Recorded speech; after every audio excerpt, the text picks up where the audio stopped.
Yo, what's happening, people? Okay, we are live right now, live from the village right now. It is 17 minutes past 8 p.m. right now. It is the 10th of August, 2023 right now. It is Tuesday right now. You know what we do on Tuesdays? We watch TV shows on Tuesdays.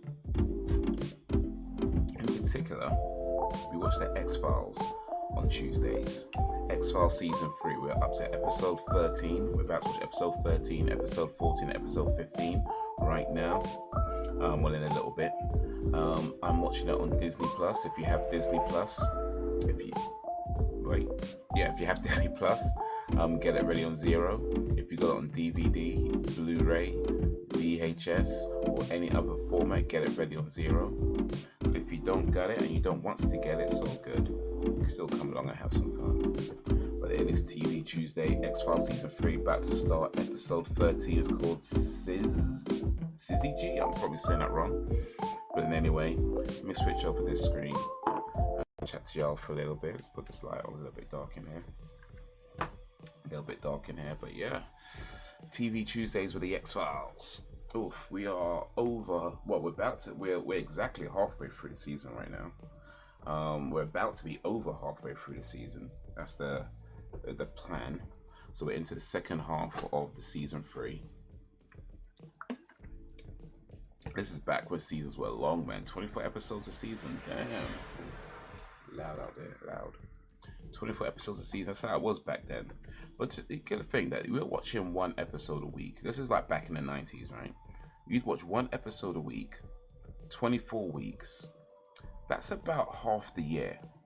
It's about 6 months when you watch one episode a week for 24 weeks. It's about 6 months. So you got to think, like, by the time you get to the end of the season, you've probably forgotten what happened in the beginning. Yo, Sam being the place to be. First again. How you doing, Sam? I am drinking plenty of water. It is so humid, man. Gotta stay hydrated. How's your day going? How's your day been? Appreciate you joining this live stream. First in the chat once again. I read that, well, I say I read,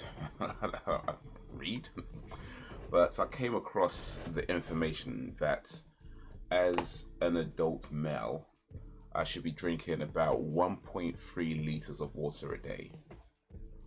1.3 liters of water per day I should be drinking. So that's what I'm trying to do. Make sure I'm drinking at least 1.3 liters of water a day.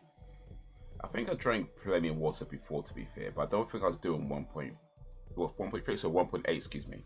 1.8 liters of water a day. Like, I think I was drinking quite a bit of water before, but I don't think I was drinking 1.8 liters a day. Like, I was probably around about 1 to 1.5 liters if I'm going to guess. I don't think I was actually doing 1.8, but I read that's supposed to be 1.8 liters per day, so I'm trying to be like, you know what? Let me make sure I'm doing at least 1.8 liters of water per day. And in this heat, oof, when this humidity comes in handy. Stay hydrated.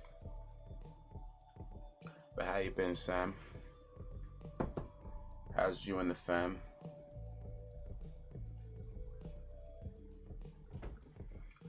Oh, good. I've been drinking lots of water recently, also, and even ate healthier today. Make up for tomorrow. Well, you gotta. You gots man. You gots to. That's the thing. I mean, maybe not so much for you because you're 29, right? But yeah, once you start, well, I don't know. You probably won't ever have to worry about this, to be fair. But for the rest of us, that's that age. Yeah, we have to start looking at things like I was saying yesterday about calories and stuff. I don't really want to be one of these calorie counters because that's long. But at the same time, it's like, yeah, you got to think about the fact that your body doesn't burn as many calories as it used to. You know, that's a real thing as you get older. Like when you're young, You know, when I was like teenage years, I could eat like kebabs every day, and it won't matter. I could eat like fried chicken every day, it won't matter. But I can't do that no more, man. I can't do that no more. So yeah, gotta watch that stuff, and especially if I do want to have those days where I peg out a bit. You know what I mean? Have them days where I have like the fried chickens and the burgers. If you want to have those days still, it's like, you know what? Make sure that, like you say, eat healthier, eat a bit better, and then when it's time to indulge, you've earned it. You know what I mean? You know you've earned it.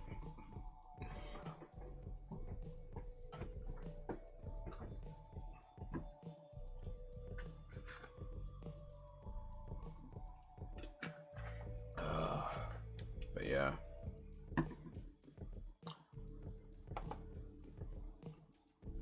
no such thing as unhealthy foods, just unhealthy habits. I did a chicken salad wrapper for tea and only put a small sprinkle of cheese on it. That's good for me. You know what I found actually? Like, there's actually a lot of like foods that people consider to be, say unhealthy. A lot of those types of foods you can eat. You know what I mean? You can have them, but yeah, you just like maybe keep the portions low. You know what I mean? Like that kind of thing. So yeah, things like eggs, toast, cheese, all that sort of stuff. You can still have it, but yeah, maybe just a little sprinkle for flavor, just a little sprinkle. Yeah, I ain't trying to give up cheese. I am not trying to give up cheese. But yeah, melted cheese. Oof. I swear, melted cheese goes well with anything. I ain't trying to give up none of that.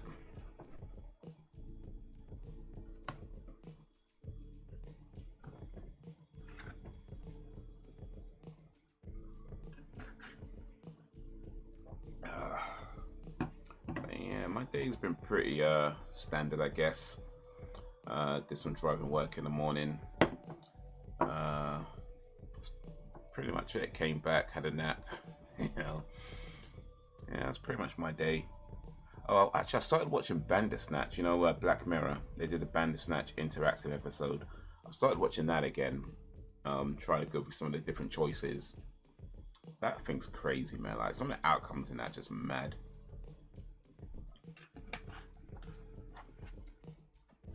I did finish those this morning, but we are ignoring that.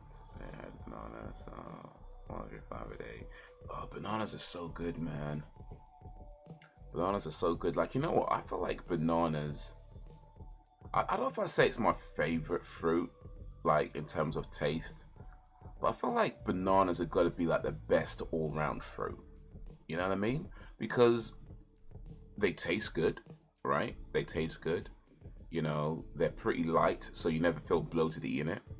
They go with so many things. Like, you can have it with toast, you can have it with chocolate, you can have it with strawberries. You can have banana with so many different things. It's very versatile. It's like pretty much nature's fast food, because you can just peel it and eat it, or peel it, cut it up, or whatever. You can mash it up into a paste real quick. There's so many things you can do with bananas. So yeah, I feel like banana is like the best all-round fruit. Like, if I had to pick a fruit with the best taste, I'll probably go with mango. But in terms of like just being, tasting good and being easily accessible, they can get them real cheap as well. I feel like banana is just the best all-round fruit.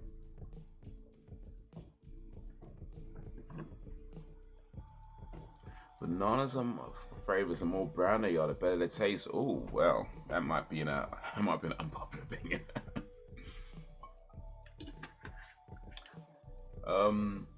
Wait, when you say brown, do you mean this when the skin is brown, or do you mean when the banana itself is brown? Because when the banana itself is brown, that might not be something you should be eating. You might want to eat that bit. You might want to break that bit off and eat the rest maybe, if it's still good. The skin, okay, the skin, cool, cool, cool. I like them when not brown, but when it's still yellow, but like a almost like a dull yellow, you know, because like, you know, when they're green, I feel like they're just too hard when they're green, right? And when they start to become yellow and they're like really bright yellow, I feel like even then sometimes it can be a little bit too hard. But I like when the yellow starts to just a little bit faded, when it starts to get a little bit faded. So not all the way brown, but just like a little bit faded. That's what I feel like bananas are the best, when it's like it's soft, you know. It's not too hard. It's not like soft where you could wear not super soft, but just soft enough where it doesn't feel like you're eating a biscuit, you know. But when it's still green, it's like they're just too hard and it feels awkward and it's really dry, and you know, just feel when you try to chew it, it just feels weird in your mouth, you know. So yeah, just a little bit of a dull yellow, maybe a few spots here and there, but just like a dull yellow. That's when I like them the best.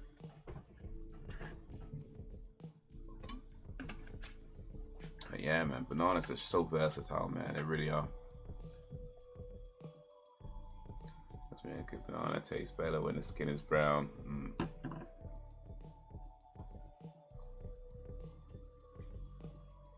Alright, here's a question.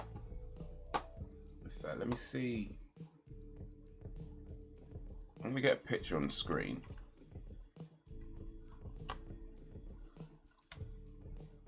Of a banana. So I'm going to ask you a question about how you peel bananas. Oh, that's the wrong one. Okay, no, actually, no, this would do. This would do. So if I come here. So, when you peel a banana, where do you peel from? Do you peel from the stem bit, which is like the bit on, I guess would be your right, that stem bit, which is the bit on your right. It's the one that's near the, I don't know if you can see the price of 40, he's paid $44 for, oh, it's a banana poster, man. Anyway, so the stem bit, which is like the bit on the right of your screen, or do you peel from, I don't know, the nub, I don't know what it's called, which is the bit on the left of your screen? Like, how do you peel bananas? Or do you peel them some other way?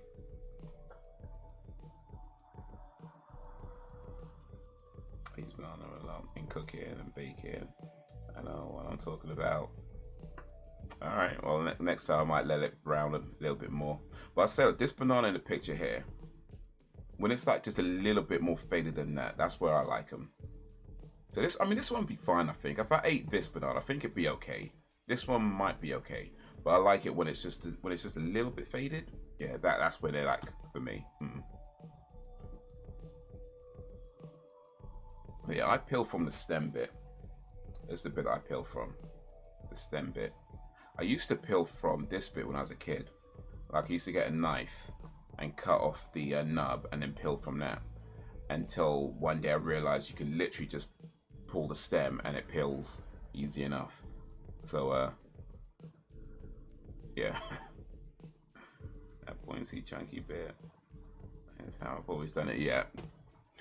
But yeah, some people do peel from the other end, which, I mean, to be fair, I guess it doesn't matter too much, but it's so much easier doing from this bit here, from this stem on the right of your screen.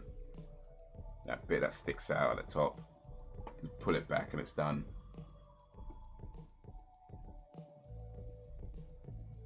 I've seen some people get a knife and cut a slit down the side, like a long ways down the side of it, and then kind of open it up that way. It's not necessary. It's not necessary. It's not necessary. But anyway.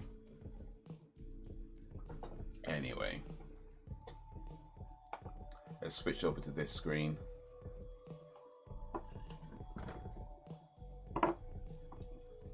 We're about to get ready. We're about to watch X-Files Season 3. Episode 13. It's called Syzygy. Yo, what up, Brax? Hopefully you're ready on 0. Because we're about to go 3, 2, 1 play.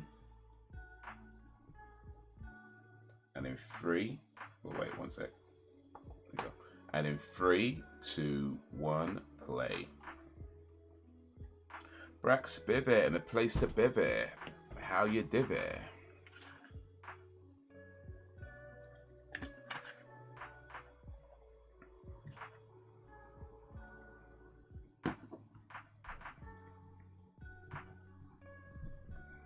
Oh, the banana ice cream a few months ago, and you could tell the banana wasn't right because it had that woody, earthy taste. Not good. Banana ice cream is good though. Well, when it's done right, it's good. Banana ice cream, banana milkshake, banana and pancakes. Yeah, banana is so versatile. You can really do a lot with bananas.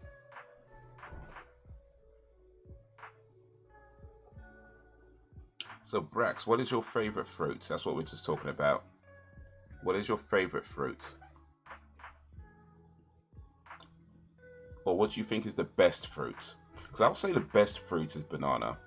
But if I had to pick a favorite for taste, I'll go with mango. But then the ones that I eat the most are probably bananas and pears. And of course strawberries. You can't ignore strawberries.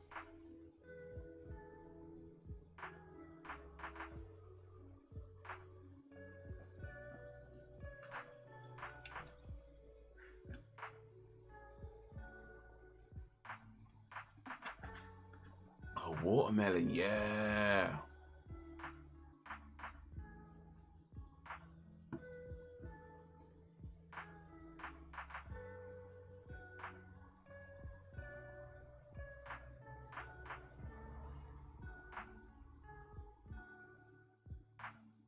I so love watermelon when it's extra juicy, yeah. Watermelons are so nice, man.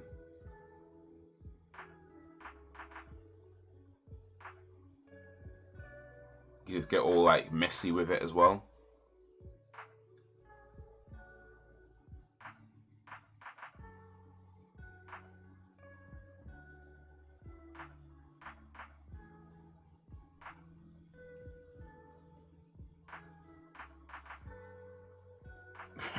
She trying to get some. Hey, is that Ryan? That guy looks like a Ryan Reynolds. I don't think it is though. But he looks like a young Ryan Reynolds.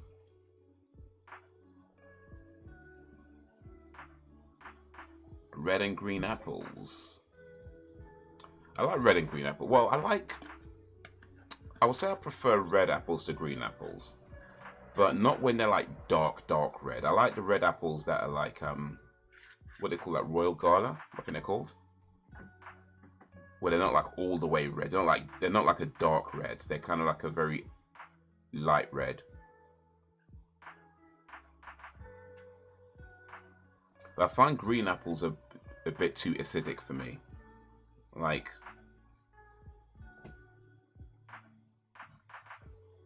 and the acid intensity is just a bit too much for me when it comes to green apples. Like the Granny Smith apples.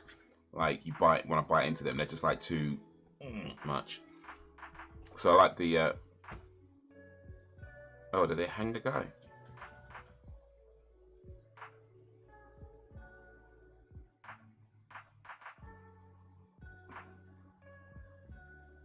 What did they do? Well, they hung that guy, you know.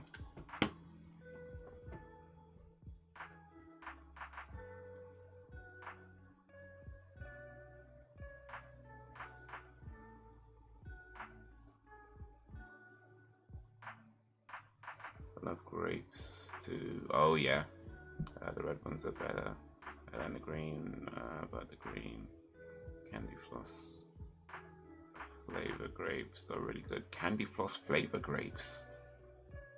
I don't believe I've ever heard of that. Is that a real?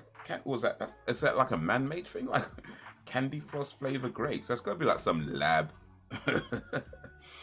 Made in some science lab somewhere. Candy floss flavor grapes. That sounds crazy.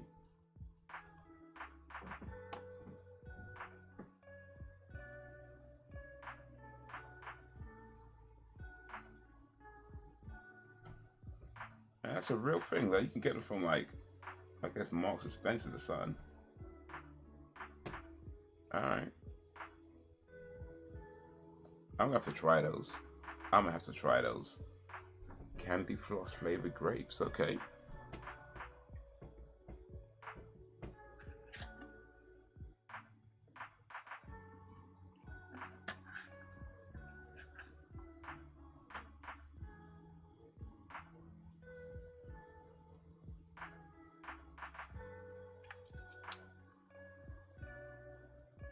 Climate telescope, I think it's a seasonal thing. They are good. Okay.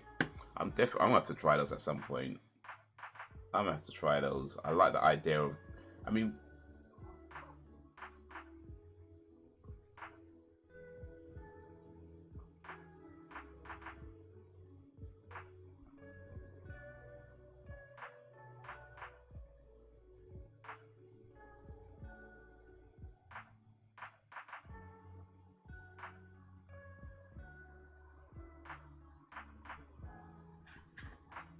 imagine that, like, nature was like, you know what?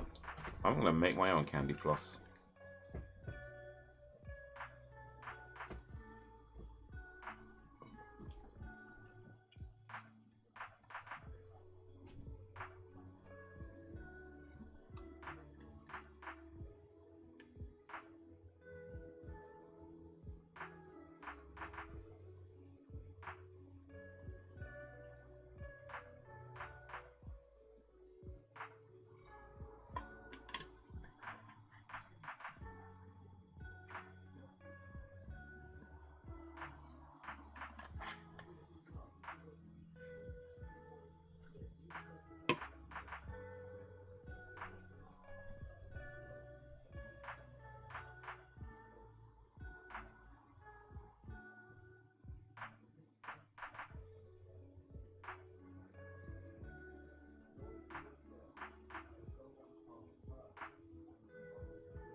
Oh, Scully's on point.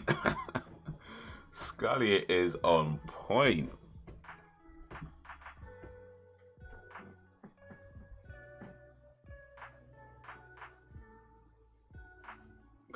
Scully's on point.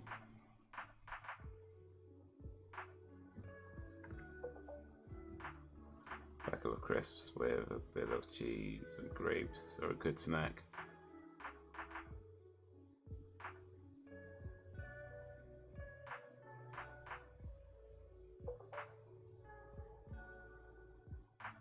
Pack of cheese. Well, which crisp are we talking about though? Because if you're talking about, say, like cheese and onion or something like that, and then you got cheese as well, there might be a little bit too much cheese. So you're probably gonna have to go with something like, you know, like a salsa flavored crisps or something, or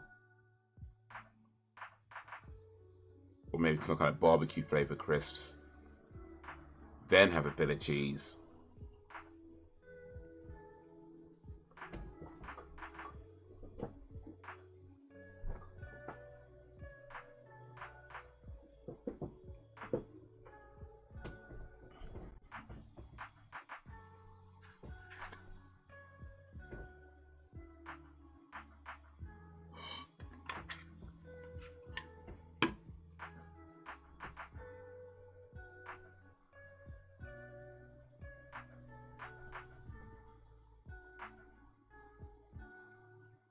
With crisps are available in my house.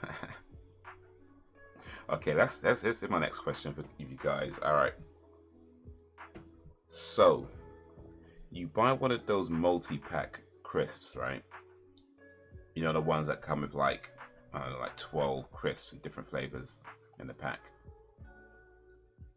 In your house, in your place of residence, which flavor is usually the first to go, and which flavor is usually the one left behind? That you just eat anyway because, you know, you don't want to waste it.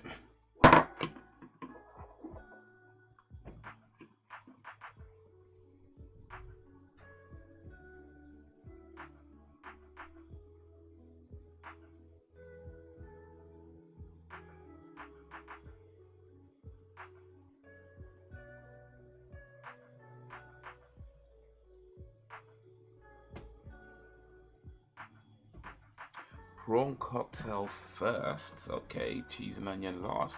Interesting, interesting.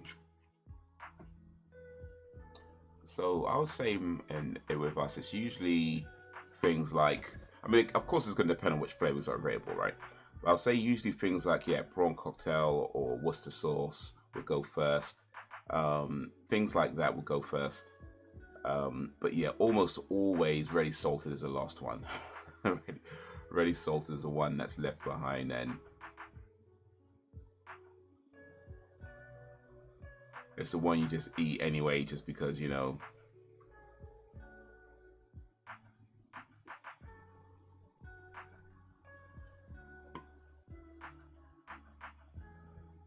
But yeah, pretty much every flavor would go before ready salted. Like whatever flavors are available, ready salted would almost always be the last, and then depending on what's available, it'd be something like Worcester sauce or prawn cocktail or cheese and onion.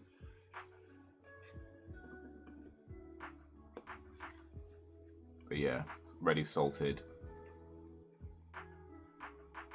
always the last one left.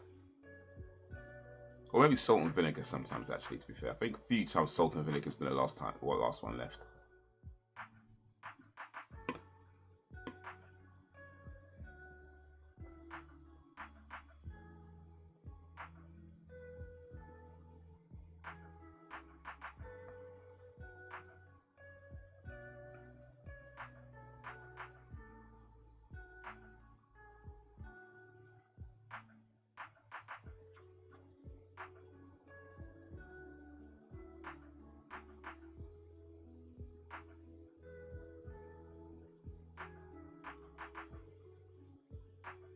Horned.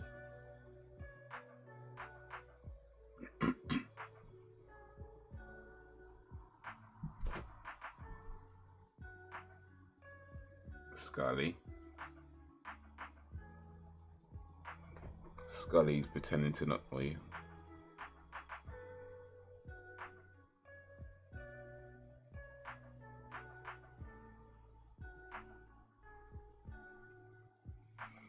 Holly's favorite is really salted. Sophie likes salt and vinegar.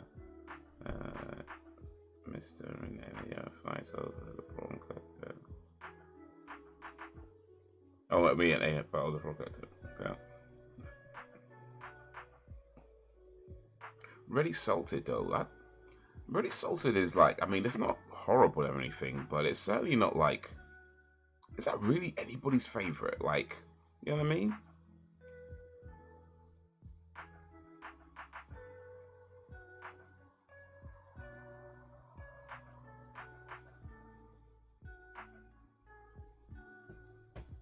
Like, is it? I mean, Holly, really salted?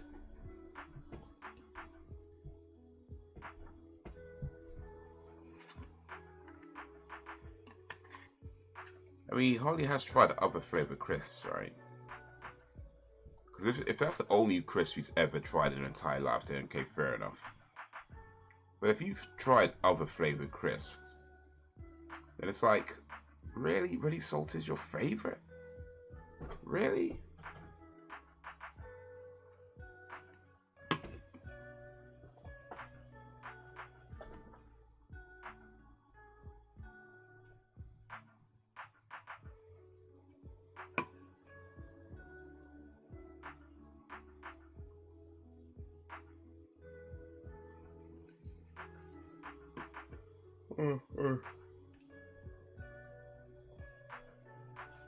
Uranus.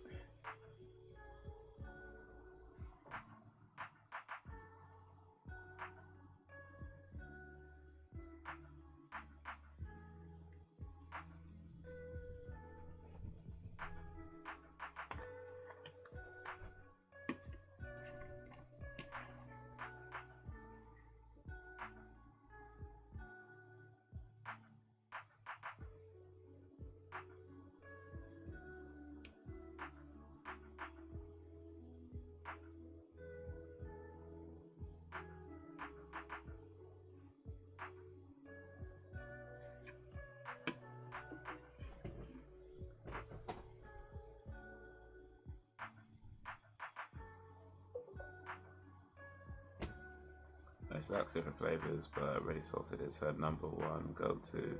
Girl is weird off. Ready salted though.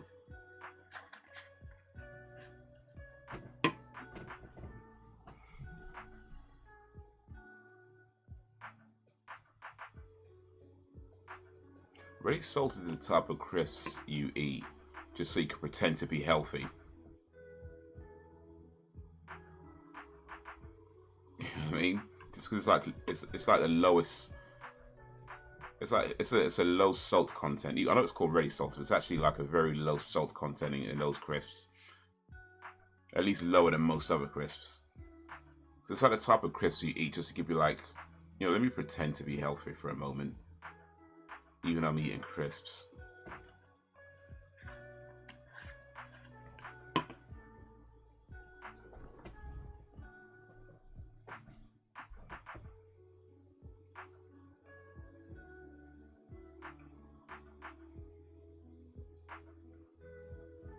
Oh mate, that is a...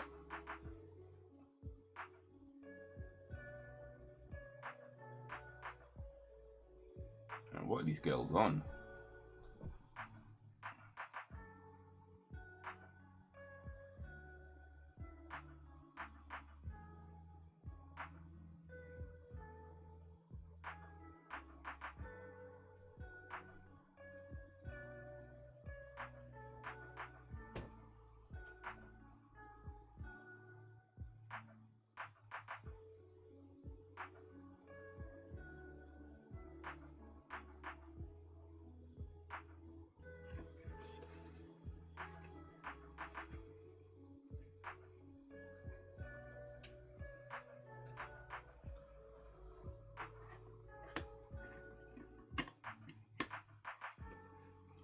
So this is about 2 years after the beginning of X-Files.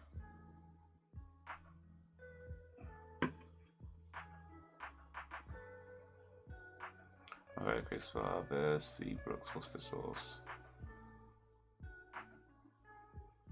I don't know if I've tried Seabrooks Worcester sauce, but I do like Worcester sauce, like the what you call it, the Walker's ones. But I don't know if I've tried Seabrooks. What my favorite crisps? I don't know. Let's see. I'll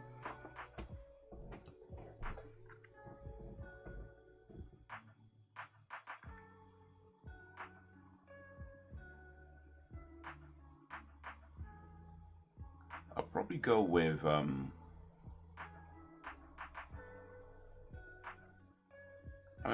any kind of chili flavored crisps. I think any kind of chili flavored crisps I like. I mean, I like a lot of crisps, you know. I think like chili flavored crisps are the ones I like the best.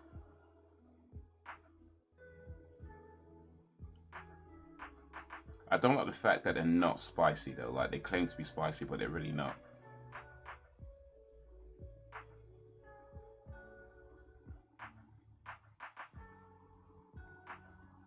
Seabrooks are way better.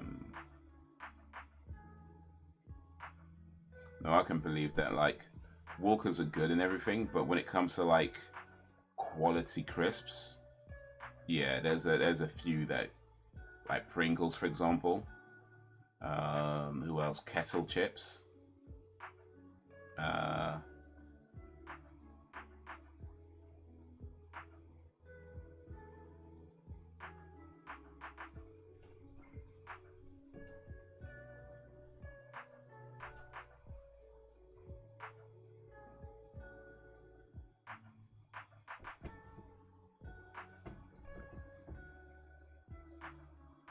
right.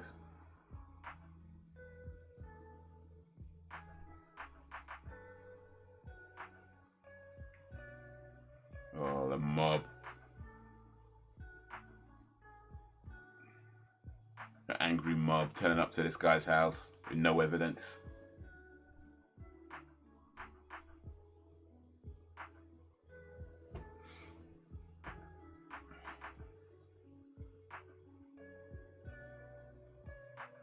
Oh, Godfrey's got other secrets.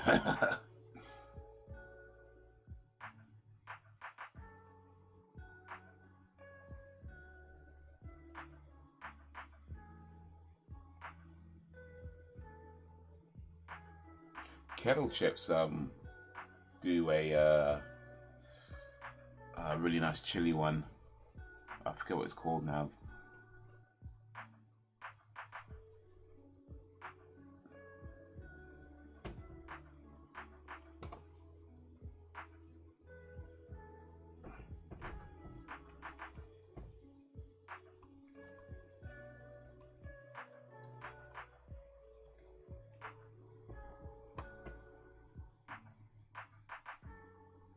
Here we go, sweet chili. Yeah, sweet chili and sour cream.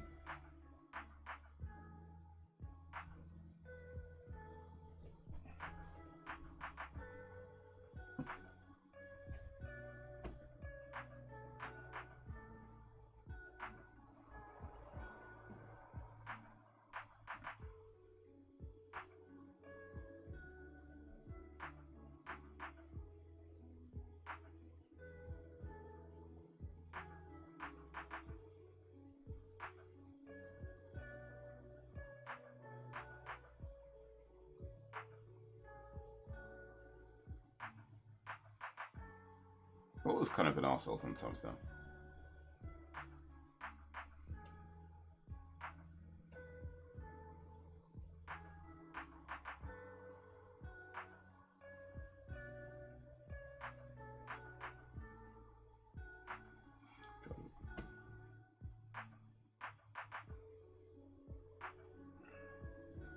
Walker's jalapeno and cheese ones. There's actually some meat.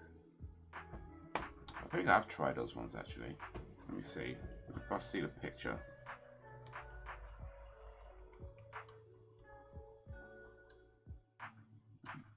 But I've not tried a bunch of different ones. Yeah, I think I've tried. Yeah, Max Strong. Yeah. No, I think I've tried these. I think I've tried these. I don't remember them being hot though. Scully's a little jealous. She just might be. Muller's still an arsehole though.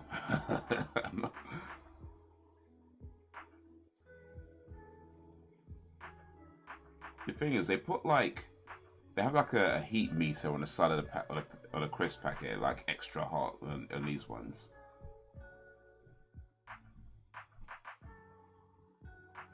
But they're not really. Like, they're really not. They're really not. But yeah, I'm pretty sure I have tried these. I'm pretty sure I have tried these ones.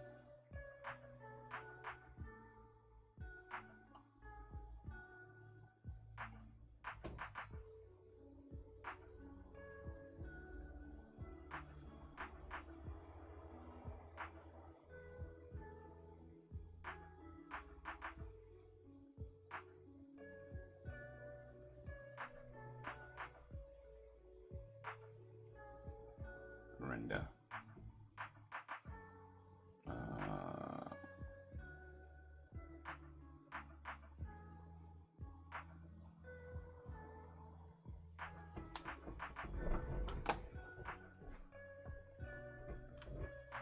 I have to try these again just to refresh my memory, but I'm pretty sure, I feel like I have tried them before. I don't remember specifics, but I think I have tried these.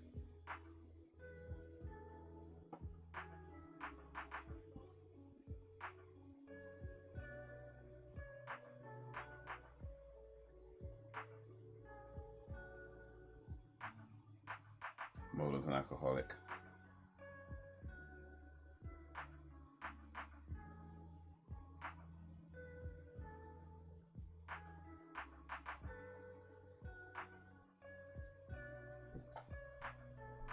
Police patrol.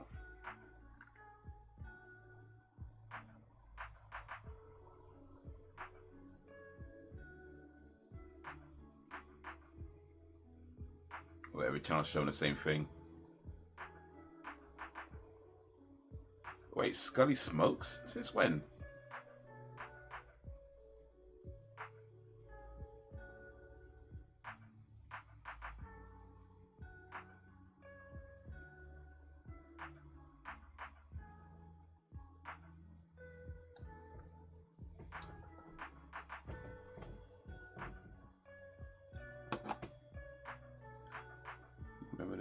crisps, where it was either hot crisp or the cheesy one. That does sound kind of familiar, you know.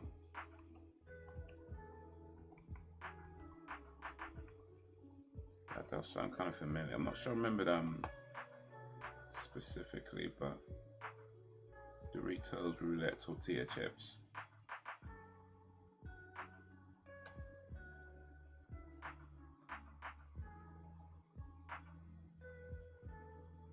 Yeah, I'm not sure I remember these specifically, but at least I don't think I've tried them. But I do remember, like, when I was at school, we had, I guess, a similar kind of idea with gobstoppers. And you had like 5 gobstoppers in a pack. 4 of them would be like normal, nice tasting, sweet, that kind of thing.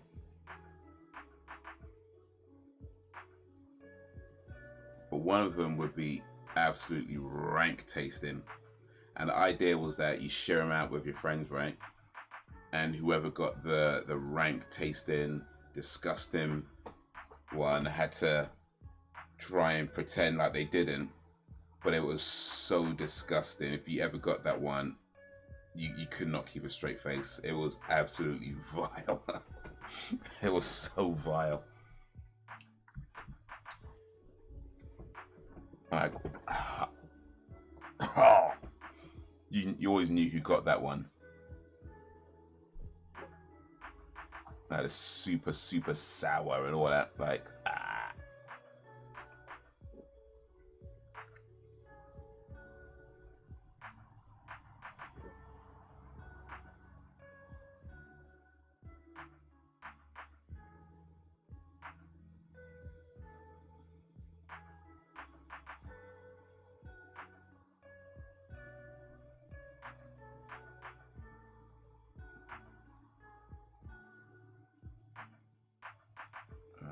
molder gonna get moldy.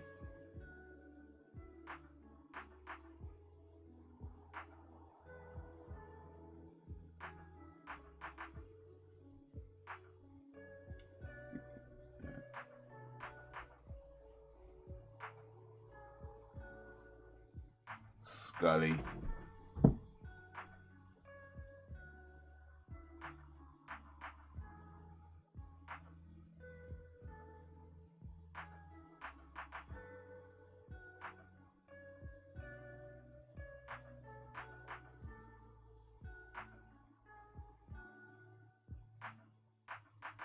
Molder. Molder's been drinking. Why would you let why would you let him drive?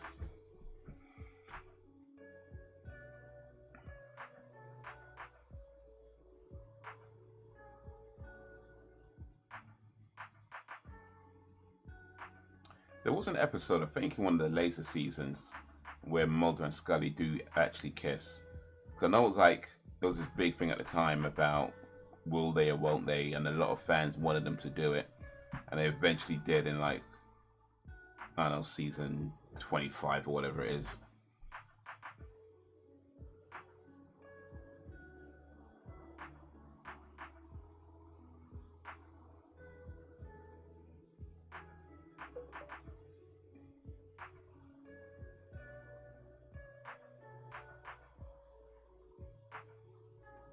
Carpe PM.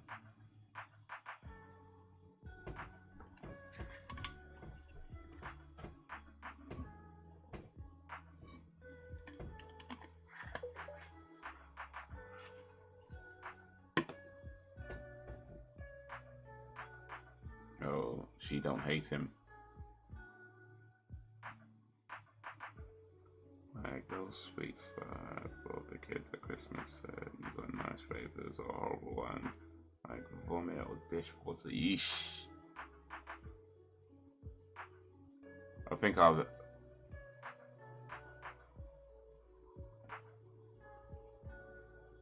I think I'd rather have the dishwater than the vomit one though.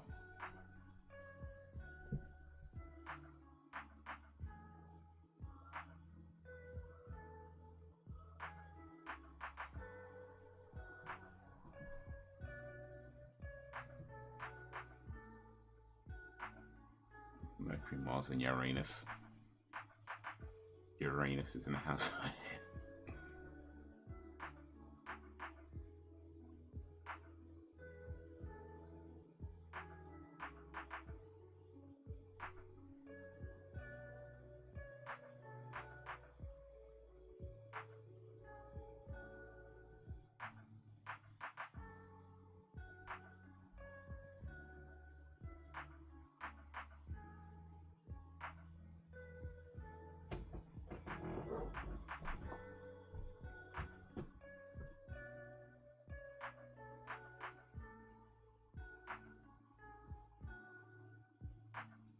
$1979. Okay. Okay.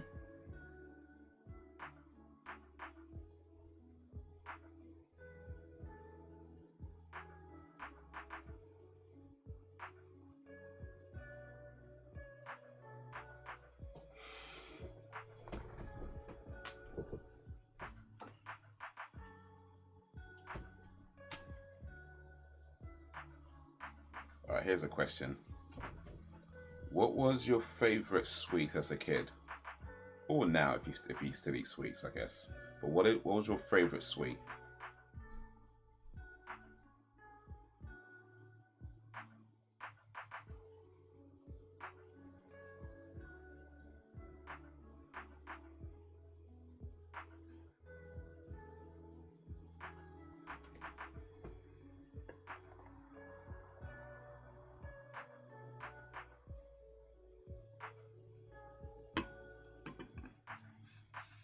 Oh, they go and fight. You spin the wheel, and you get the color it lands. Oh, it's either a nice one or a horrible one. How many people backed out knowing they got a horrible one though? Well, like,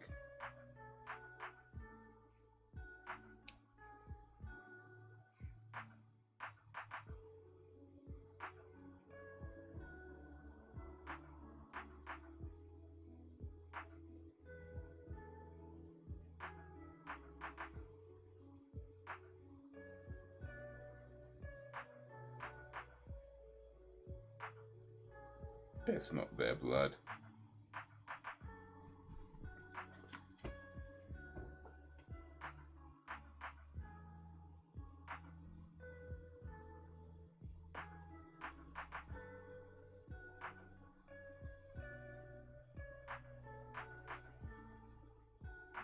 Oh, she left.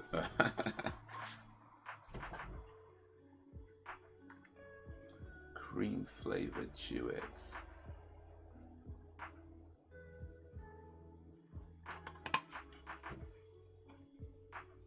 I don't remember those actually. Oh, ice cream flavored chewits. Okay, I'm not sure I remember those. I think I remember a cream flavored chewit. So cream flavored is something sweetie like that anyway. I think when I was a kid, when I was at school, my favorite was probably something like the everlasting gobstopper. It's probably that. I think that's the one I probably had the most.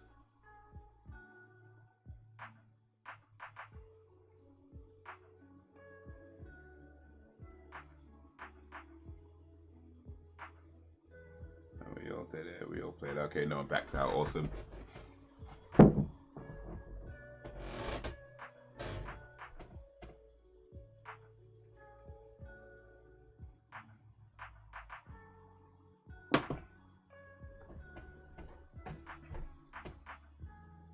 And the dirty dishwater one, and it made me gag.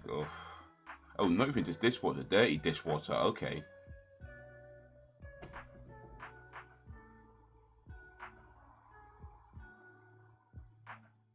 Still, I think I'd rather have dirty dishwater than vomit.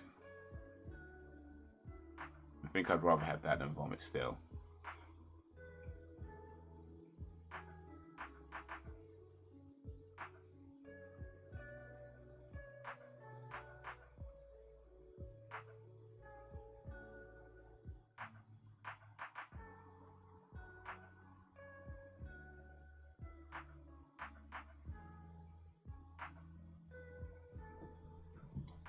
Oh, she gonna get somebody in trouble.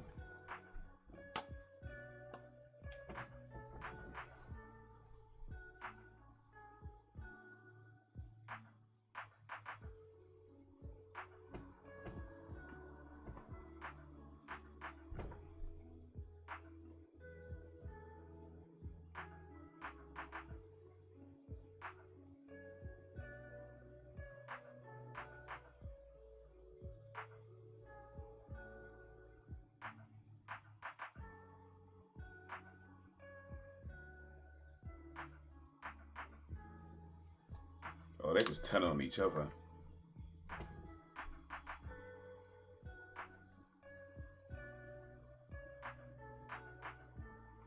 They turn on each other. Some friends, man.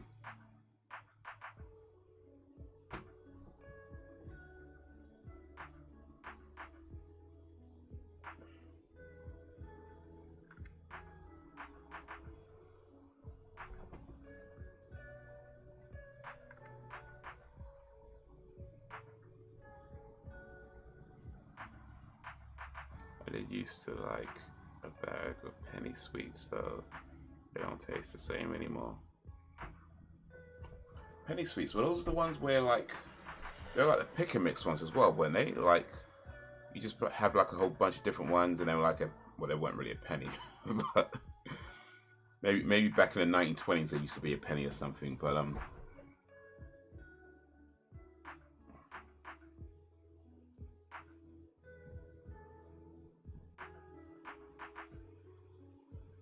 remember they used to have like the jars and stuff, and just kind of it was like maybe 2p for this one, 5p for that one, and you just kind of mix them up.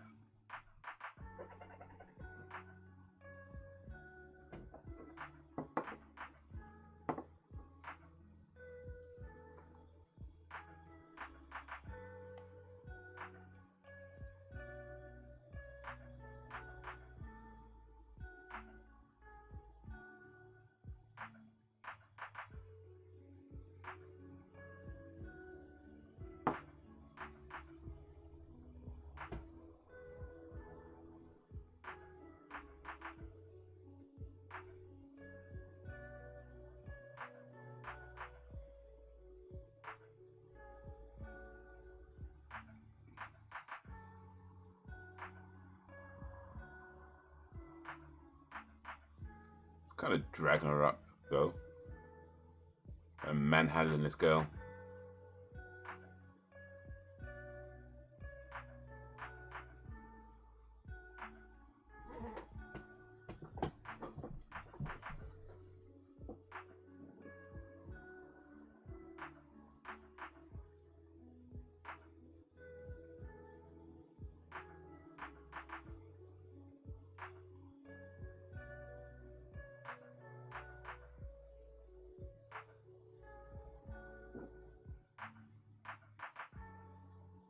We used to have these ones as well where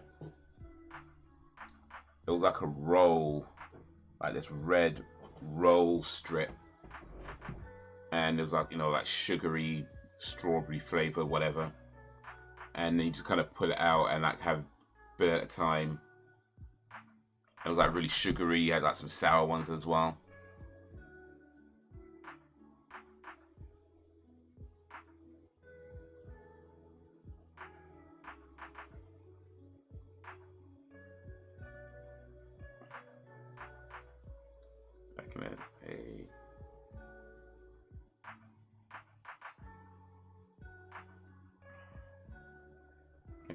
They don't taste too good. No, they also concerned about sugar sweets don't taste good anymore. Really? I mean, I haven't had proper sweets for a long time, but isn't the whole point of sweets that they are sweet? You know? It's literally in the name. They are sweet. They're supposed to be high in sugar. You can't have a healthy sweet.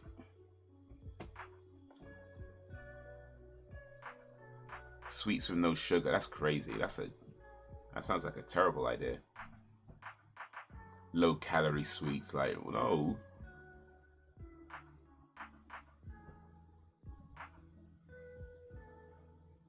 Well, the rough house in that go though. The fruit roll. Yeah, I think that's what it's called. Yeah.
Oh, they're friends after all.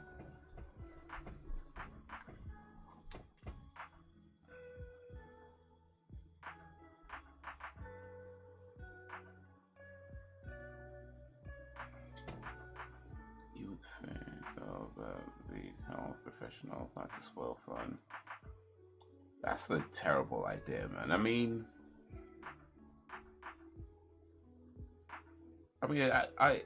don't get me wrong. Of course, it's good to encourage people, and especially in young people, to make better food choices and to understand implications of eating too many sweets and this, that, and the other.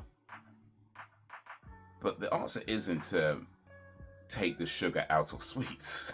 That's like, no, that's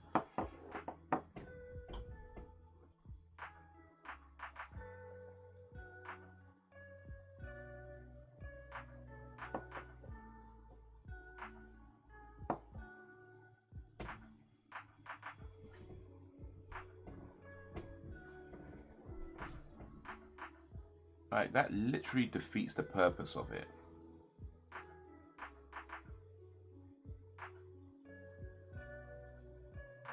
They're supposed to be like way too, highly, very sweet, high sugar, all of that. That's kind of that's literally the point of it. To have all these mad tastes that.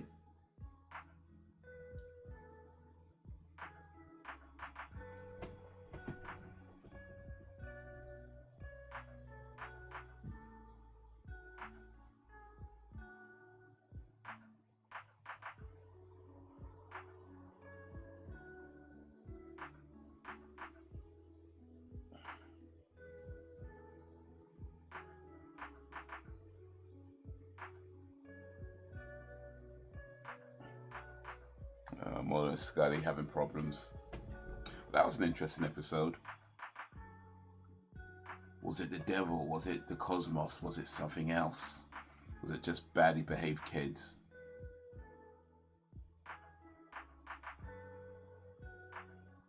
I'll start the next episode in a moment, but yeah, that was an interesting episode. Syzygy, that, whatever. Yeah, I'm sure I'm saying it wrong. Mulder and Scully having their issues. Mulder is kind of an arsehole, though. I mean, yeah, Scully was clearly jealous of Mulder and the Detective White. But Mulder's been an arsehole, like, even from before. He has always been a kind of an arsehole towards Scully, like, the way he's, like, real dismissive of her. He's also, I don't know your little feet carry some pedals. It's like, come on. I mean, it's a good joke, but still, come on.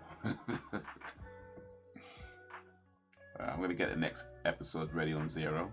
We'll let you know when to start it. I just sucked the fun out of life, indeed.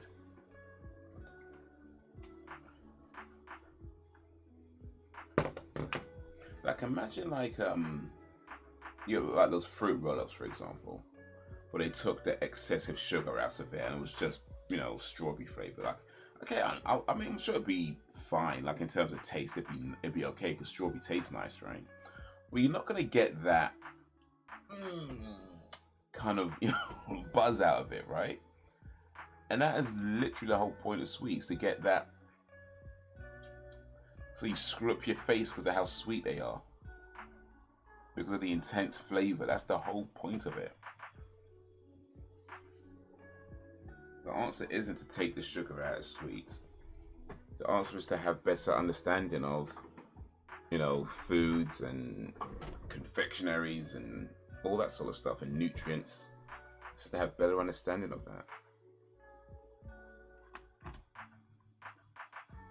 Like, imagine them going to, like, every fried chicken shop and saying you gotta remove the high fat content out of your food.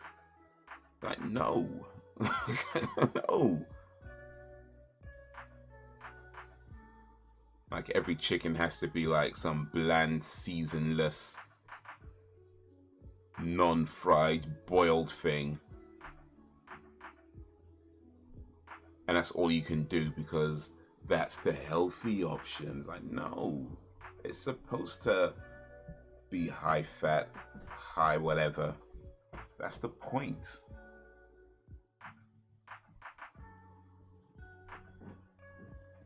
literally the point. Can't take the sugar out of sweets. That's nah. I can't abide by that. I can't abide by that. Can you abide by that? I can't abide by that.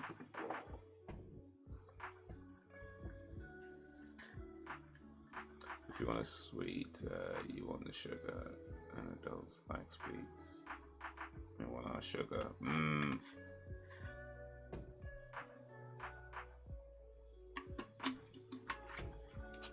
True say though, like I used to eat a lot of sweets when I was in school, and I've had bare teeth problems because of it. So like, yeah, I'm definitely all for being mindful about what you're eating and having better information on that. But yeah, trust, we should not be taking the sugar out of sweets.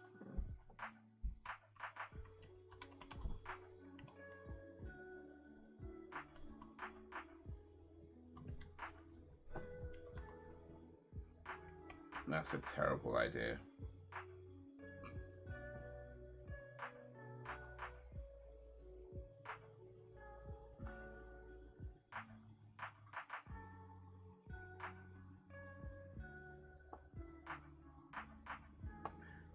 Speaking of like high sugar foods though, something that just comes to my mind. Like, so I tried these Pakistani sweets, right?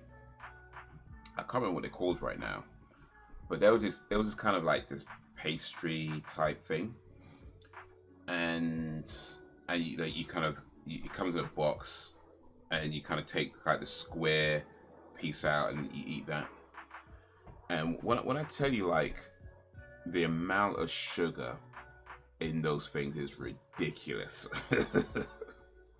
Like if you think all sweets are bad, mate, the amount of sugar in that thing was ridiculous. Like I swear it was like nearly 100% sugar. Like it was so high. It was ridiculous. But even still, you can't take the sugar out of sweets.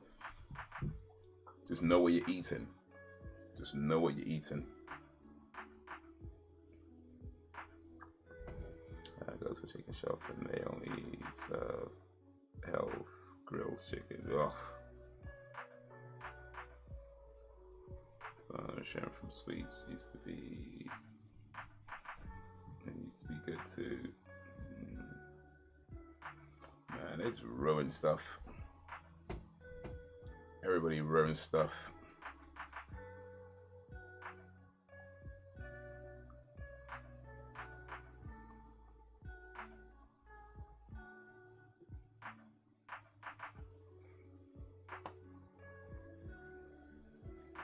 Yeah.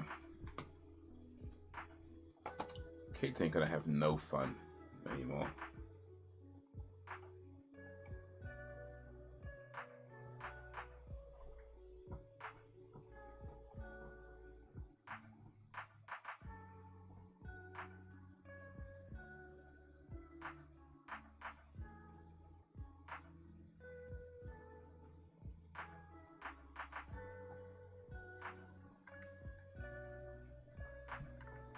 I've seen these articles. They're saying things like that the headline reads, "Why you crave sugar and how to stop sugar cravings." I'm like, why would I read that article? Why would I read the article? That's a terrible way to name the article. How to stop wanting sugar. Like, no, don't tell me that. I want to know.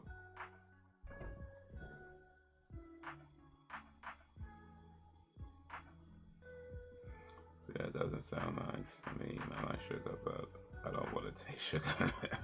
It's definitely what was little Jacob saying yesterday? An esoteric taste. It's definitely yeah it was a hard, it was yeah no it was a hard eat. It was a hard, because like it doesn't, it's kind of a weird taste, because like it's not like disgusting, but then it's not nice either, you know. So it's like this weird area between it's not it's like it's sweet enough to be nice, but maybe also too sweet to be nice at the same time. And yeah, it's just kind of just like this weird kind of it was a hard eat. It was definitely a hard eat, but well, life experiences.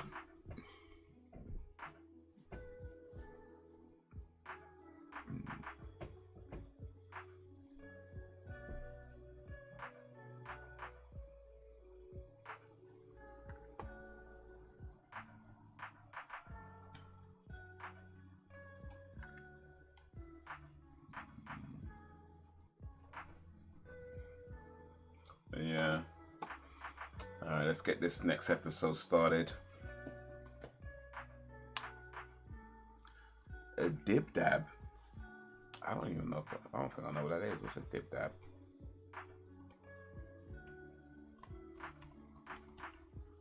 Dib dab sweets. Oh wait, I think I've seen these. Oh okay. Where they have like the powder in the pack. Yeah, yeah, yeah.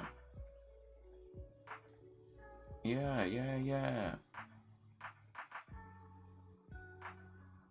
Yeah, I've seen. I can't. I'm sure. I don't know if I had these specifically, but I know I've had something similar.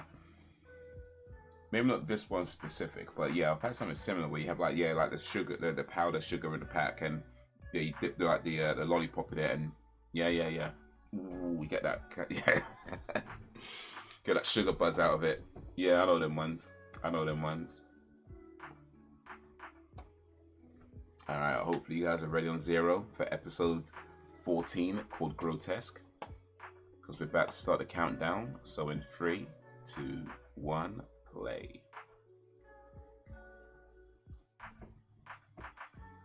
We're Anthony Kiedis right now.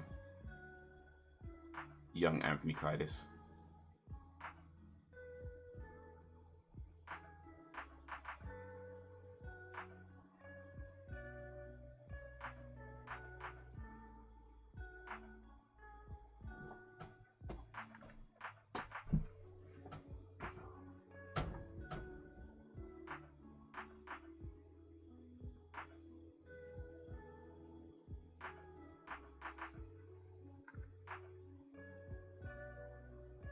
Increase this up by the tops of sweets, and you best believe I take out the thank you.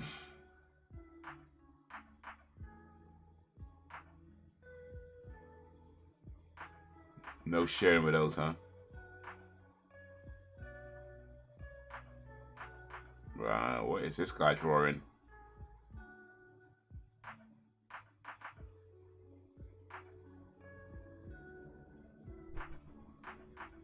And what happens is these drawings, because they have to get somebody to draw these pictures, right? Eesh. So what happens to these drawings? Do they sell them? Do they give them away?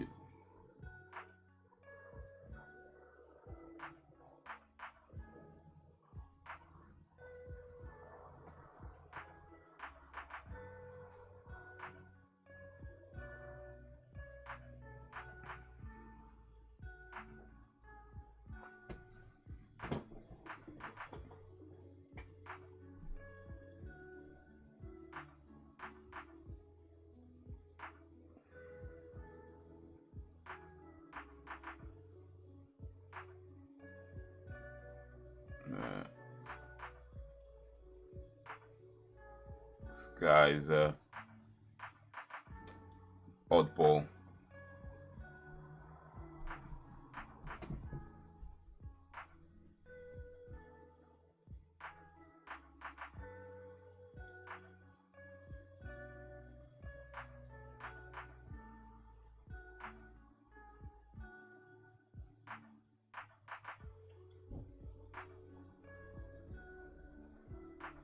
I told my children enough to give them a dip there.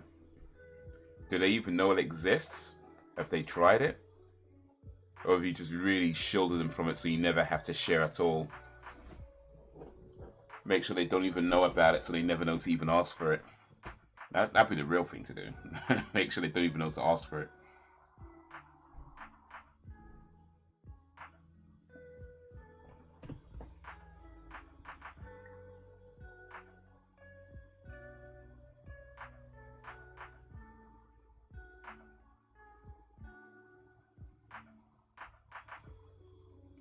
something went down.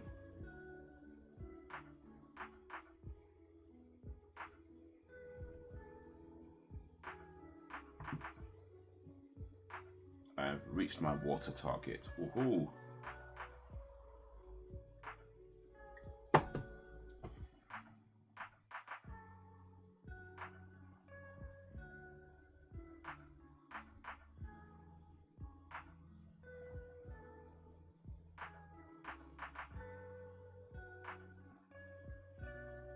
Hey, is that Ronnie Cox? Yeah, that's Ronnie Cox. No, I'm not Ronnie Cox. Kurt Smith. That's Kurt Smith. He was in RoboCop as Clarence Bodica.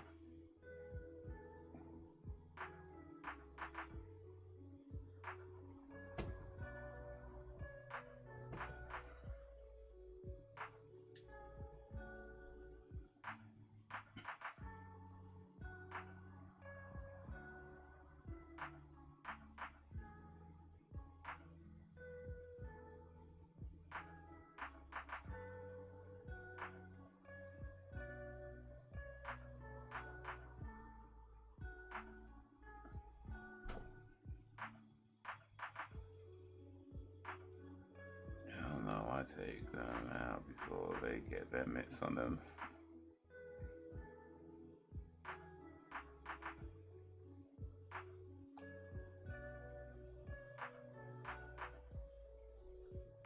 You know, one day, maybe on your birthday, I mean, you know, on what would have been your birthday,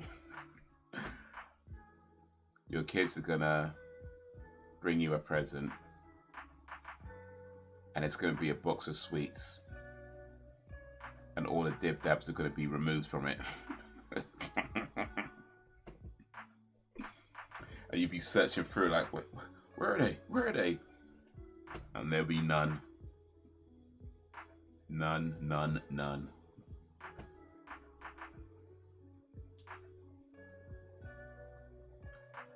And eventually, after you finish sifting through all the remaining sweets, you're going to find a note buried at the bottom of the box. And the note's just going to read, serves you right.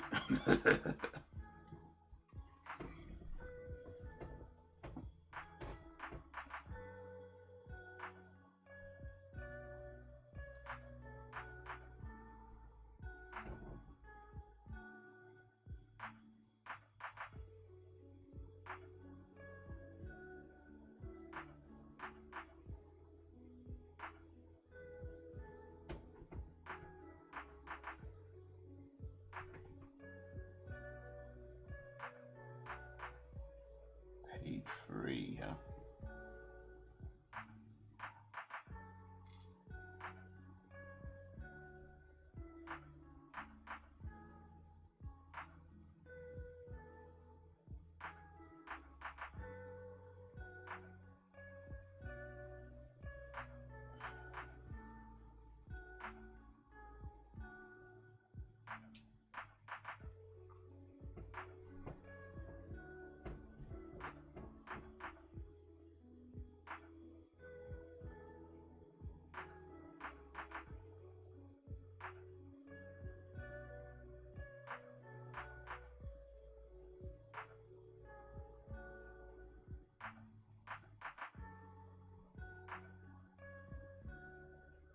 Ooh.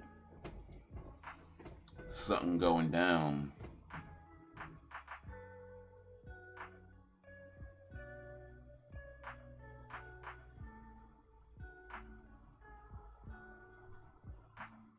Oh, I watched season 3 of The Walking Dead. So I finished season 3. The one with the governor and Andrea and Michonne.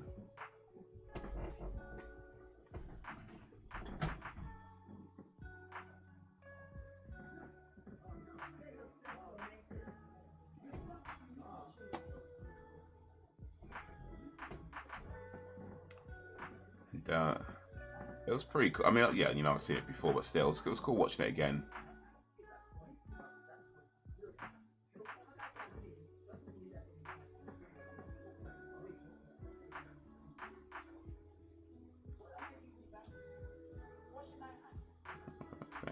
Kids got me some Ferrero Rocher.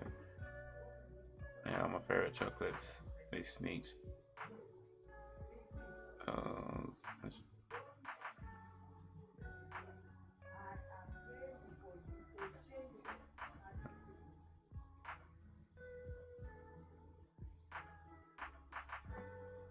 Oh wait, they got you the Ferrero Rocher. So they gave you your favorite. I'm a bit confused actually. That's a good thing, right? Isn't it? Or did they eat the Ferrero Rocher themselves and just gave you the empty box?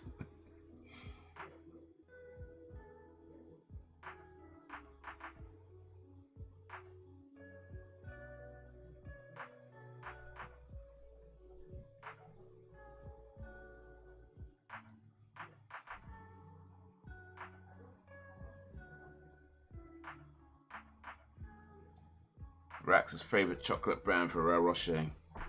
With his Ferrero Rocher, you're really spoiling us.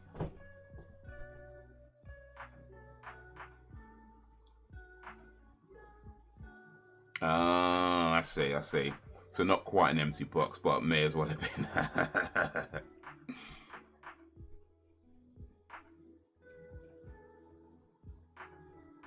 I mean, to be fair though, I don't know. I feel like since you've been sneaking out the dib dabs from them, I'm just saying. You reap what you sow. You reap what you sow. Ferrero Rocher are good chocolates, so I do like them. I do like Ferrero Rocher are good chocolates. I say my favorite chocolates though would be the Lindt strawberries and cream Lindt truffles. They are so good. Let me keep your face yourself.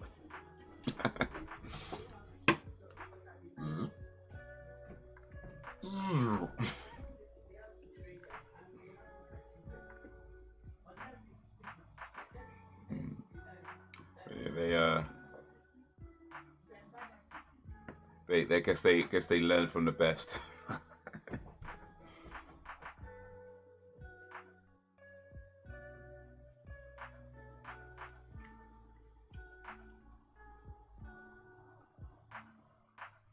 AD Skinner.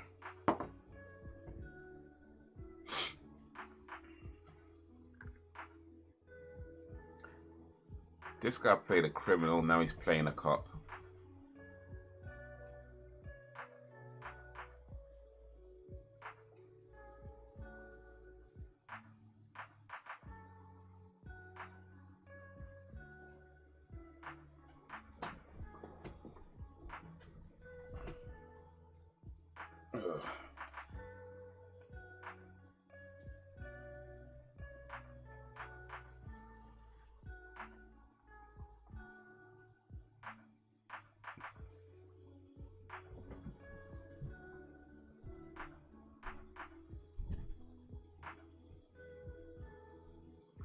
One step close to the edge, and I'm about to put you in a home.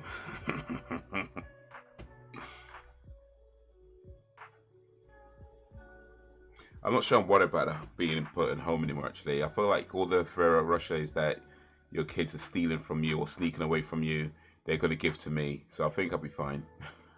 I think I'm going to be fine. Have your kids taking Ferrero Rochers from you and giving them to me. I think we're going to be okay.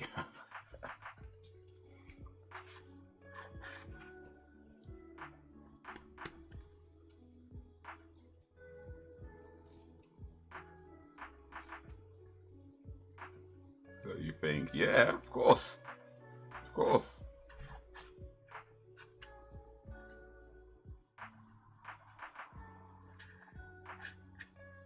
Plus Sophie's going to be queen. So I reckon she's going to get me like, you know, make sure that I've got like the best rooms. Like make sure I'm like mad comfortable. Make sure that everything that I want and need. Yeah, I think I'm going to be okay. I think I'm going to be okay.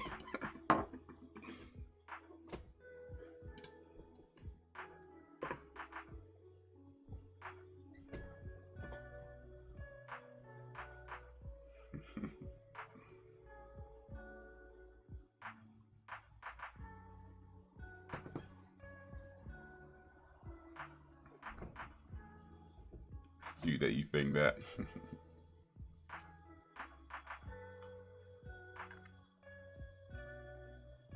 Well, one can hope.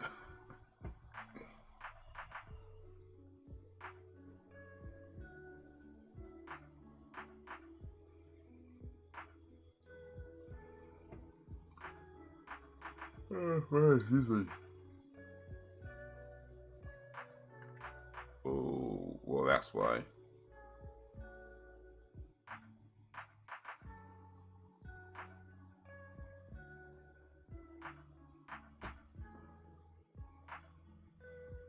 Oh, this man be evil.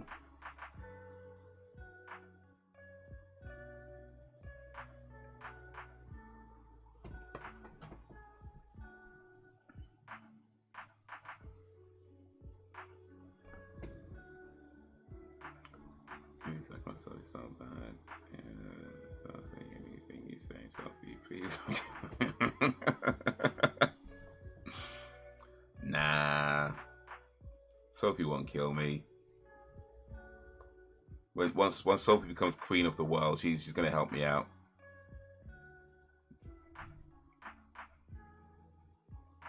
That's what I'm sure of it. Sophie's gonna help me out. She's gonna. No matter what you try to do, no matter what kind of crappy home you try to put me in, Sophie's gonna help me out. Yeah.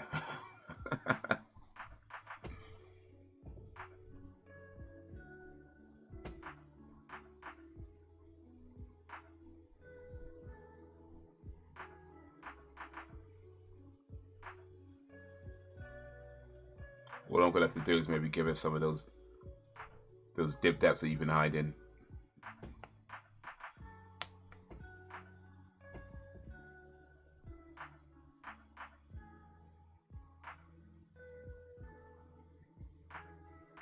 So he wished I was dead tonight because she got kicked out of Roblox.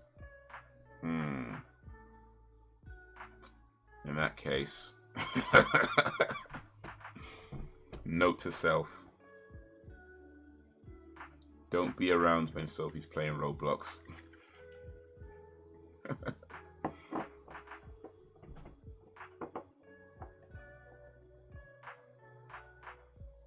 I don't even know what Roblox is. I mean, I know it's a game, but I actually don't know what it is, like what kind of game it is. I think it's a game where you make games or something. I really have no idea.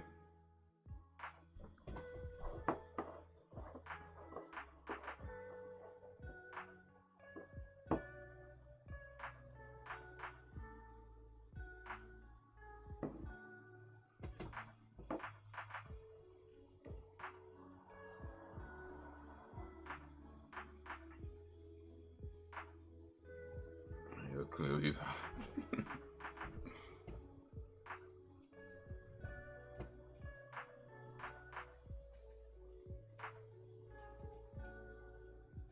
I guess Sophie don't either. If she's getting kicked out of it, nobody knows what it is.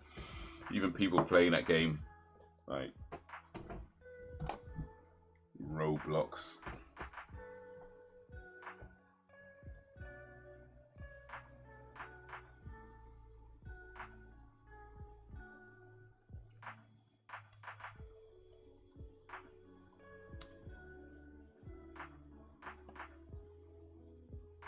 Roblox is a global platform that brings people together through play.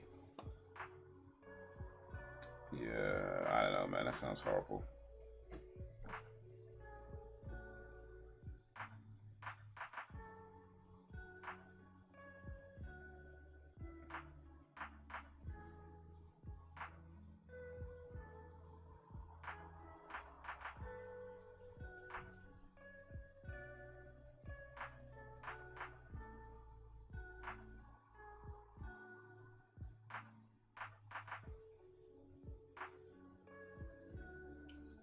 Balls, you reported a teammate the other night for swearing and got them removed.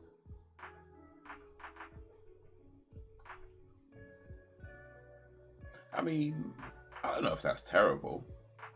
I mean, it's Roblox, right? So it's supposed to be like, you know, on your best behavior or something. It's a game for kids and stuff, I guess, isn't it? Or I don't know, maybe.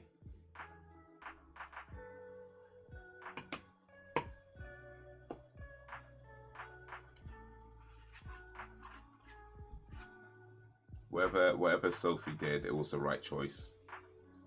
And that's why when she's queen of the world, it's gonna make sure I'm in a good place.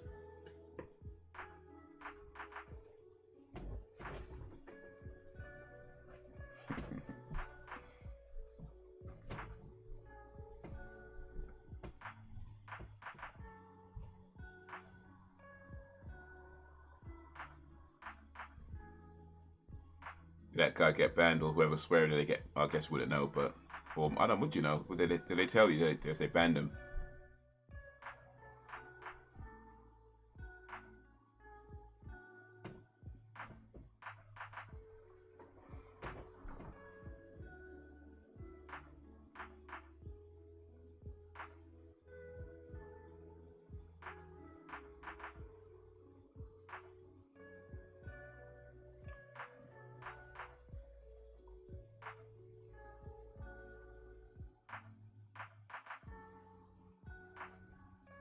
Ain't lying.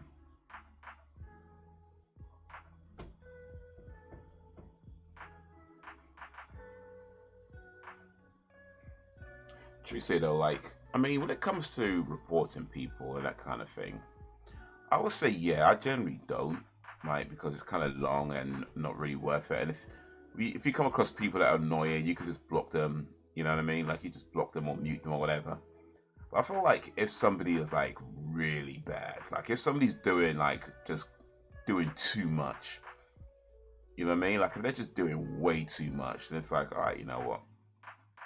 Maybe I have to take that extra step.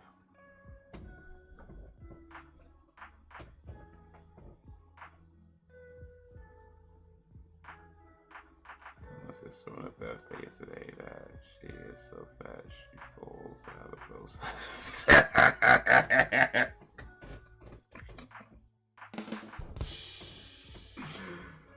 I mean, that's not funny, but mate, walk one, Sophie. Okay. Sophie got bars like that, huh? Okay. Yo, what up, Jakes? Little Jake's in the place. Mate.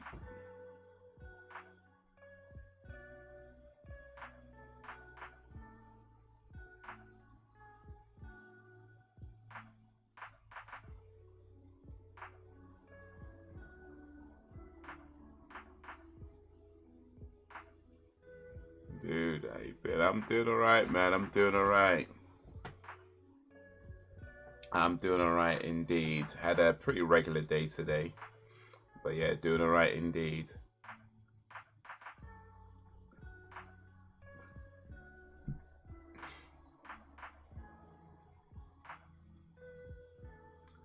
Yeah, how you doing, Jakes?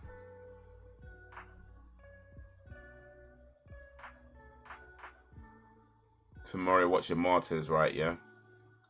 Is it tomorrow's your day off? You watch your Martyrs tomorrow, isn't it? Alright, so if you don't mind, then next time, get Sophie to say this.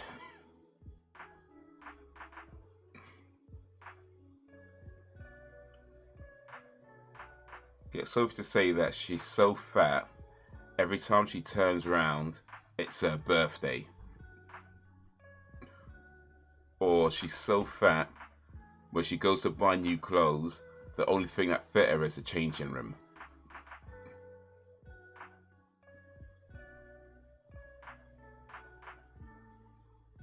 Or she's so fat, she has to take a shit in a swimming pool.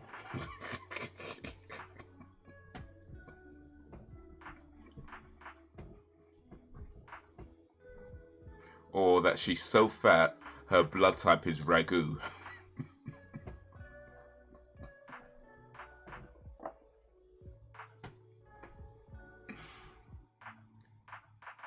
Oh man.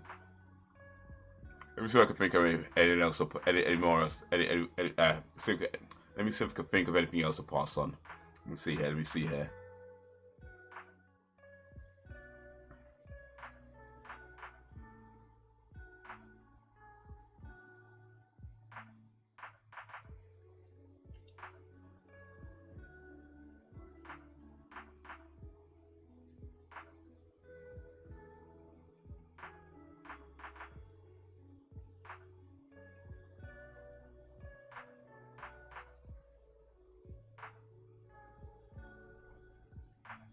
Try to watch it tonight. All right, cool. Jake's got homework. Oh, you have today. Okay, cool.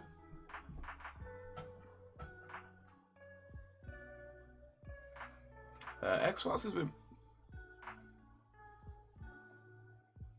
been pretty cool. This episode is about a guy who killed a bunch of people but claims to be possessed by a demon, and then when he got locked up, the killings continue even though nobody knows about the MO of this guy. I just told her the Ragu while she's in a metro muffin.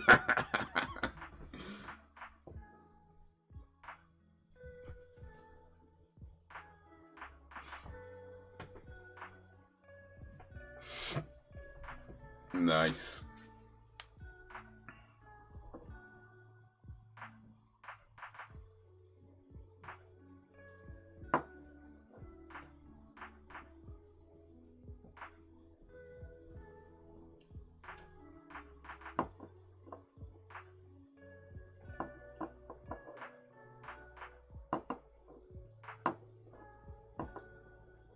So if locked up and the kills continue, did the astral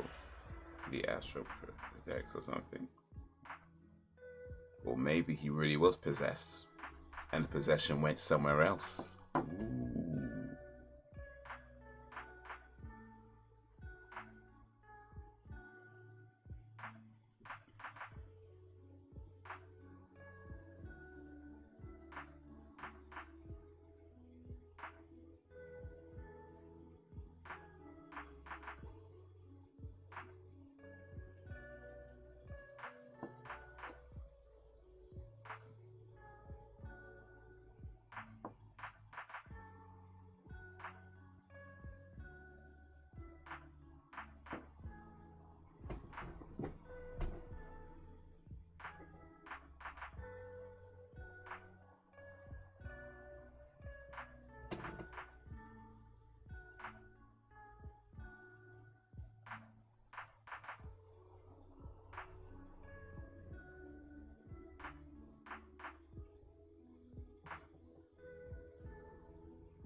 Yeah, it's right. My day off. Sorry, days off.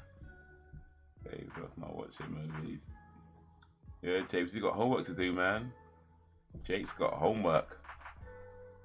A lot of homework.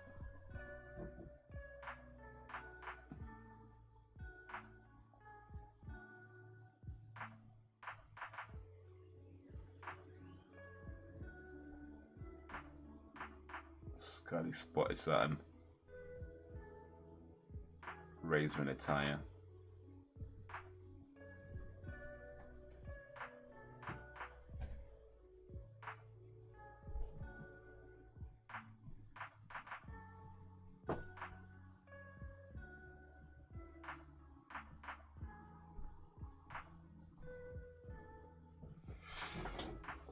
I didn't watch no Control Man today, just to get me in the movie watching mood.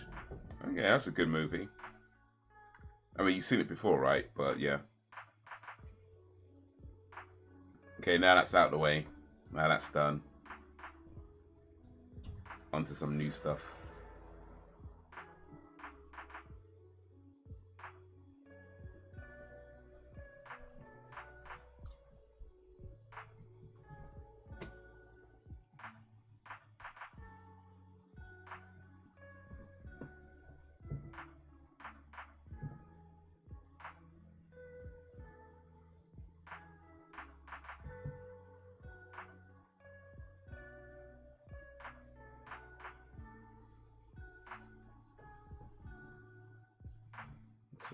on Netflix. I saw it on there.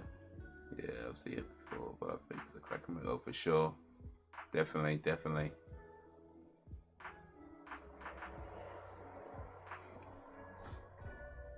What do you think of the ending of that film, Jakes?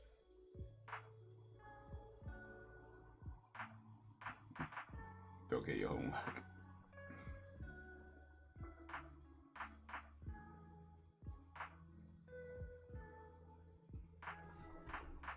Oof. It's a weird ending.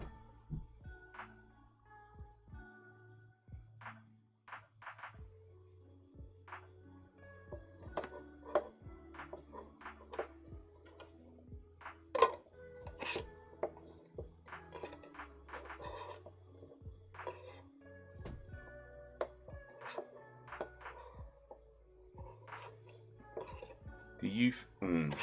So I want to say something, but Sam, have you seen No Country for Old Men? I'll say it if people have seen it, because it is kind of a spoiler. But there's something about the ending, specifically about the ending, that I want to ask. Dog, so I can't use that excuse. Hey, you just say it.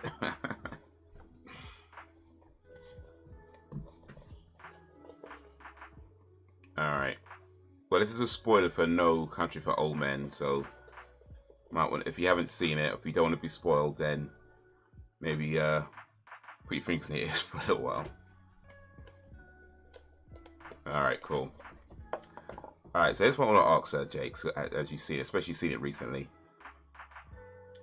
The ending where Anton Chigurh is talking to the girl, and he went there to kill her, right? But because she gave him some information and then asked him not to, and he was going to go away. Now, they don't actually show whether he killed her or not, right? You just see him walking out of the house. What do you think happened? Do you think he killed her, or do you think he let her live? Because I have my theory on what happened. I don't know what you might think. Do you think Anton Chigurh kills the woman at the end, or do you think he let her live?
No, sir. Yes, sir.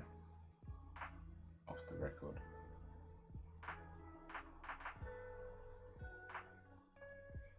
Just because somebody says off the record, I mean, it's still going to be recorded somewhere. Come on. You said off the record. Yeah, I lied. So come on. it's going to be recorded somewhere.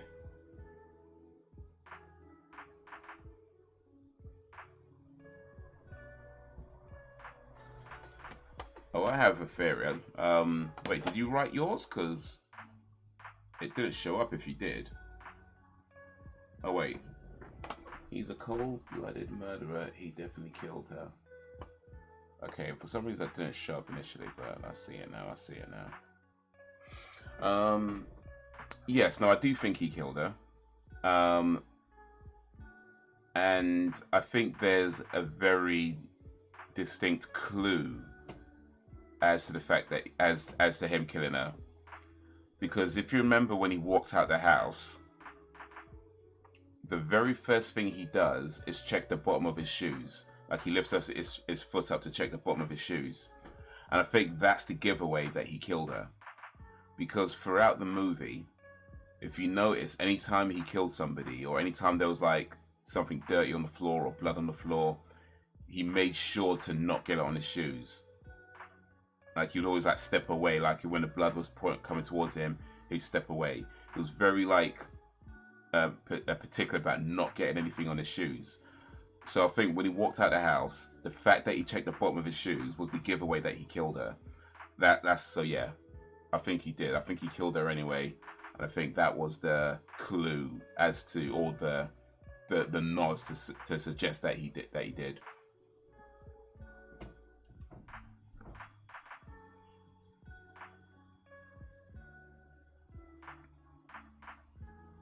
That's strange. My comment didn't show up. Yeah, it showed up on the stream chat bit, but not in the chat box.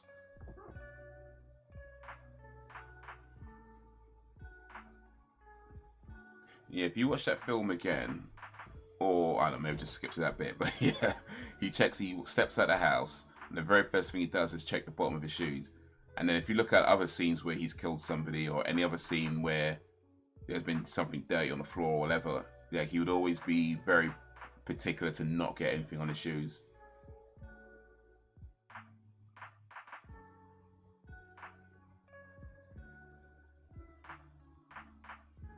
It makes, yeah. But yeah, it's a great film. It's like I say, it's kind of a weird movie, but it's a good movie, and hopefully I haven't spoiled it too much for Sam. But I know you said you probably won't see it anytime soon, but even still, I'd say it's worth watching and worth checking out.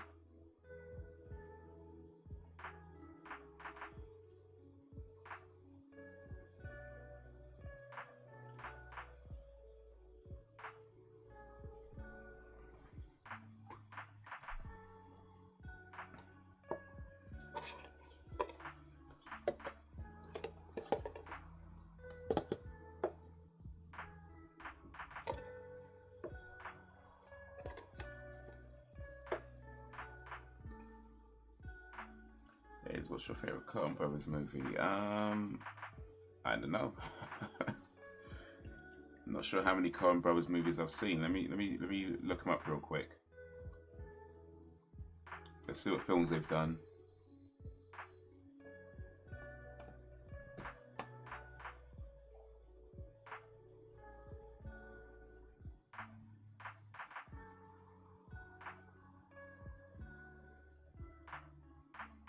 I don't think I've seen very many Coen Brothers movies actually.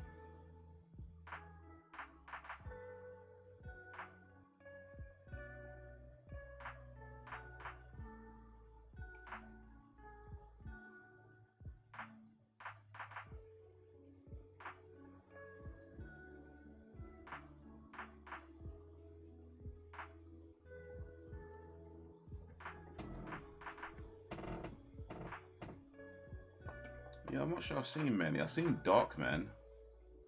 Well, kind of seen Darkman. But yeah, I don't think I've seen very many of them. Just No Country for Old Men. I think I did watch Burn After Reading actually. Oh, The Big Lebowski. I've seen that. But yeah, I'll go with No Country for Old Men.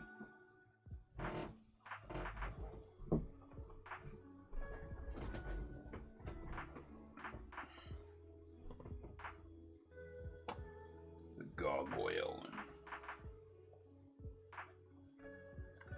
Oosh. The Big Lebowski is your favorite. That was a good movie. It was oh, I forgot the dude's name, but yeah.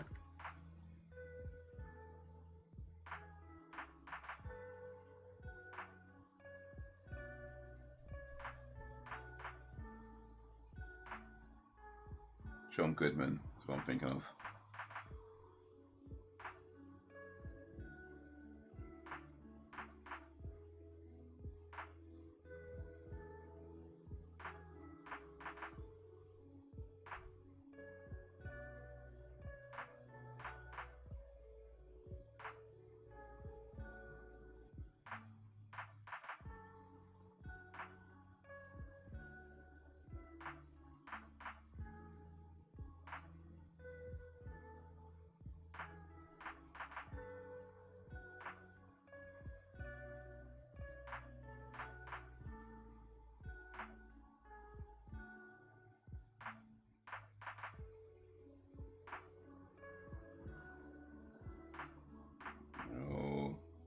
Is Bill the killer?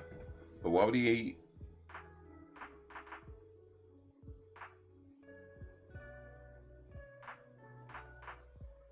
Or was he possessed?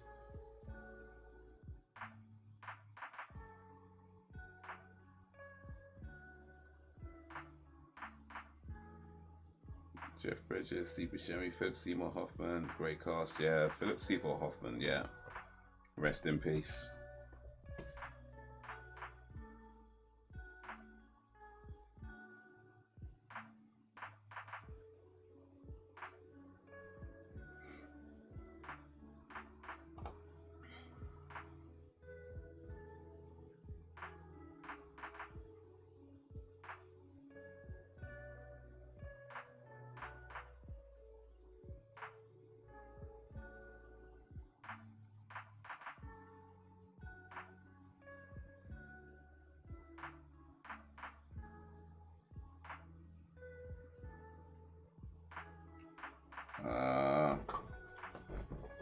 So Kurtwood Smith is still playing bad guys.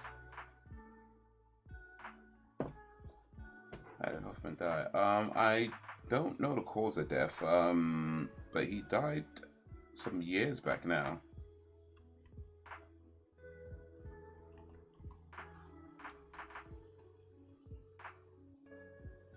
Yeah, died back in 2014.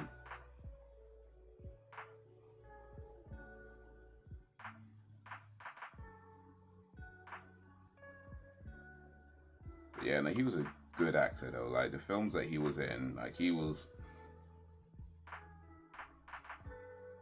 oftentimes one of the best things about the films. You know, he was, yeah.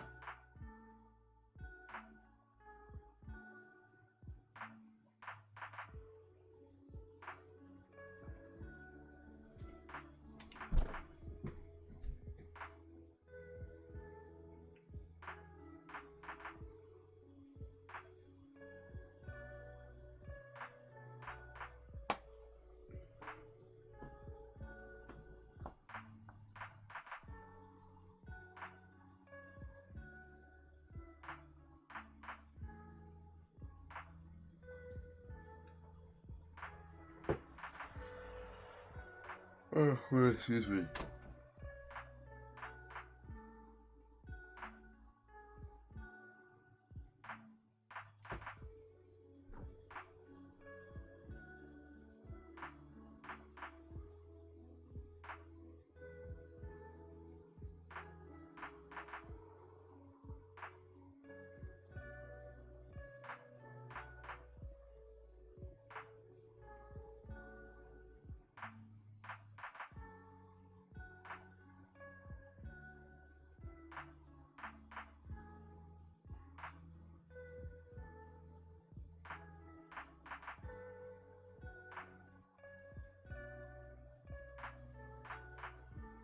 No, you've done extra work, but I wanted to ask, have you ever trained to be an actor? No, I've never done any kind of acting training courses or anything like that. I've done some, I guess you could say I have done some proper acting, but yeah, I've never done any kind of training.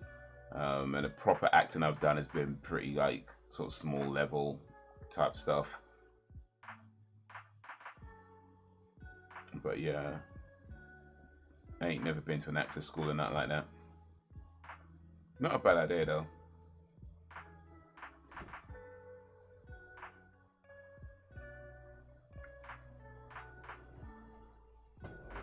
Oh.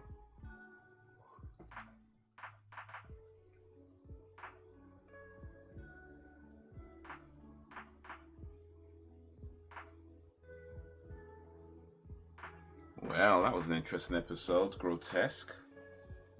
So, did the demon that possessed Mostow possess Bill and got him to kill those guys? Is that what happened? Is that what happened? Or was it just Bill all along wanting to be caught by Mulder? Going mad. The mystery, man, the mystery. But yeah, one more episode to go for tonight. It's called Pippa Maru, episode 15.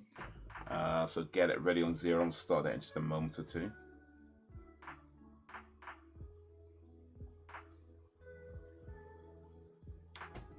Sam's back.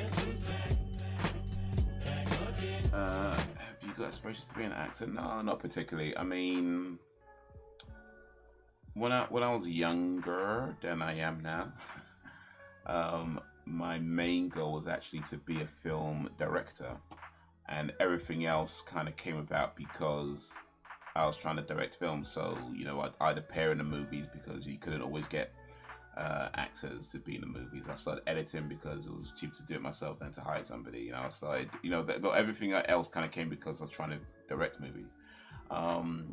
So never say never with the acting, but I wouldn't say have any particular aspirations to be an actor.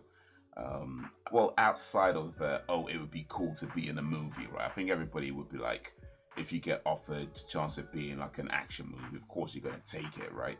But yeah, I'd say it's not a goal of mine, so to speak. Oh, speaking of goals, actually, I was talking the other day about, you know, things to do before 50. On my original list of things to do before I'm 40, one of them was to be in a movie that gets released in the cinema, and I did that. I did that. So yeah, I've done some cool stuff. I've done some cool stuff. Oof, man, it is humid, it is sweaty. I'm gonna have to go wash my...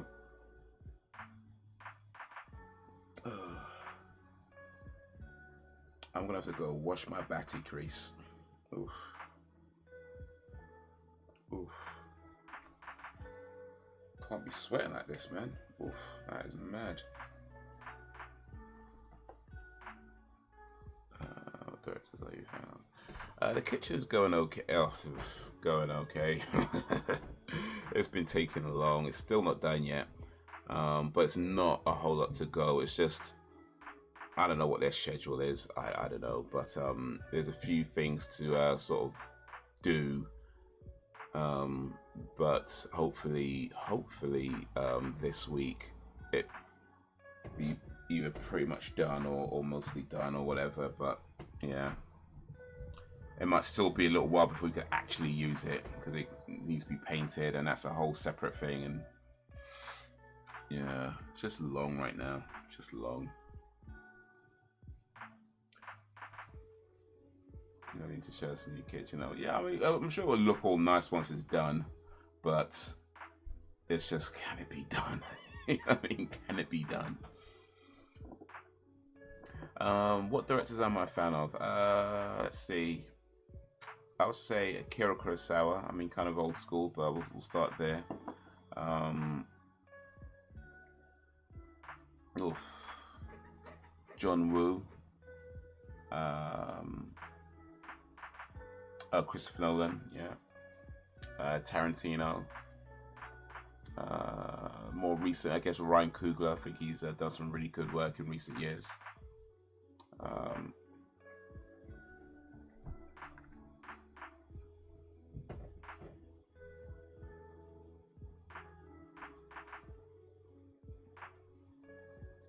But yeah, those are ones I could think of at the moment. I'm sure there's loads out there, but those ones that come to mind.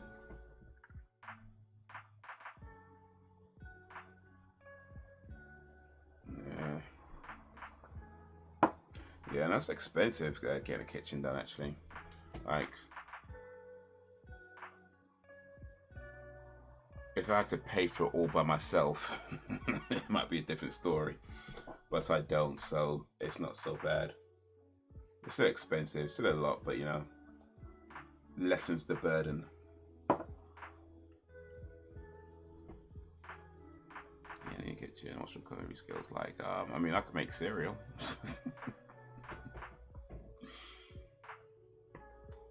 I can pour cornflakes in a bowl and pour some milk on top of it. I mean, I can cook a few things. I guess I wouldn't say have any particular skill, but just basic cooking. Like, you know, I can make rice, pasta. You know, I can can do jollof rice. I feel like if you're Nigerian, or if you have like Nigerian heritage, like learning to do jollof rice is like the law. You know what I mean? Like you can't it's one of those things like every country or every maybe not country, let's say every part of the world, every kind of culture has certain foods that they kind of known for, and if you're either from that culture or you're a descendant of that culture, then you have to learn a particular meal. And jollof rice is like if you're like West African culture, you know how to cook jollof rice. Like that's the rule. You know what I mean? You just know how to cook it. It's not really the national dish. It's actually not even Nigerian. Technically, it's actually right from Senegal, I think, really. But it's very much a West African cultural dish. So Nigeria, Ghana, and countries in that region all have their sort of variations of jollof rice. Um, and you get it in other parts of the world as well. But that's really where it's kind of really popular. And there's of course other cultural dishes and other cultural foods, but jollof rice seems to be the one that you everybody knows how to cook. Like you may not be able to cook it well, not everybody does it well, but you know how to cook it. Like it's one of those things you know how to cook it. If you're from that part of the world, or if you're descended from that part of the world, you know about jollof rice and you know how to cook it. And either you maybe you don't do it well, but you know how to cook it. It's just the law. You know how to do jollof rice. So yeah, I could do that. I could do that. And I ain't gonna lie, I do it good. I ain't gonna lie, I do it good. Even though I'm the only one who's tasted my jollof rice, but still, I do it good.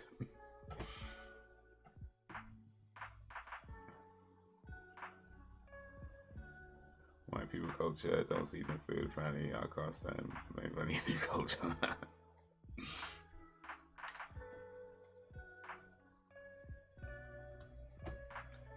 You learn how to hold it down in the kitchen in the deep south, especially from the old heads. Or, you can cook soul food. But there's just certain things that just get passed on.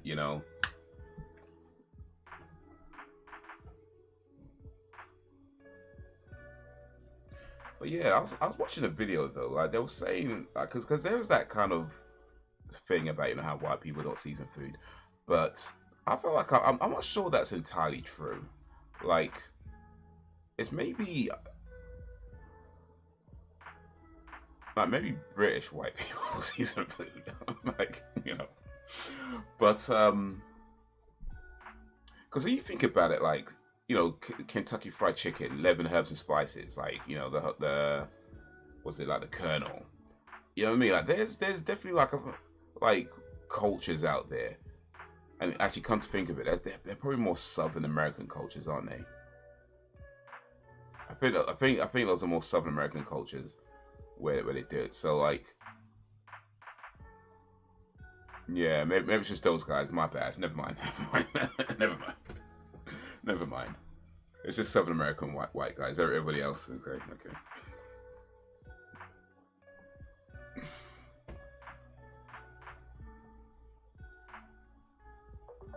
Curry's unofficial, mashed potato official.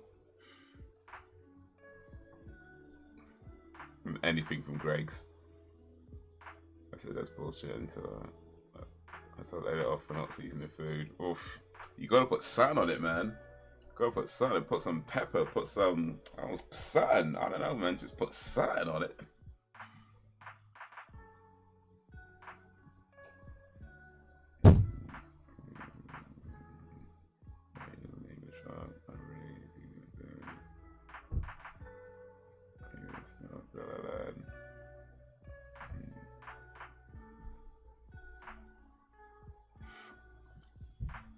But yeah. Gotta put something on it, man. You don't have to use the same seasonings, but you gotta put something on it, man. Just something. True say though, like, you gotta be careful with seasoning, because there's very, very high salt content in a lot of the seasonings. Well, pretty much all seasoning is very, very high salt content, and that affects your heart.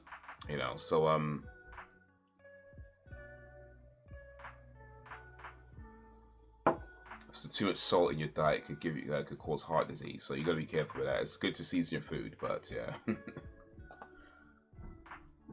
make sure you're having too much salt in your diet. Otherwise, but you're just gonna keel over one day. You're not gonna know why.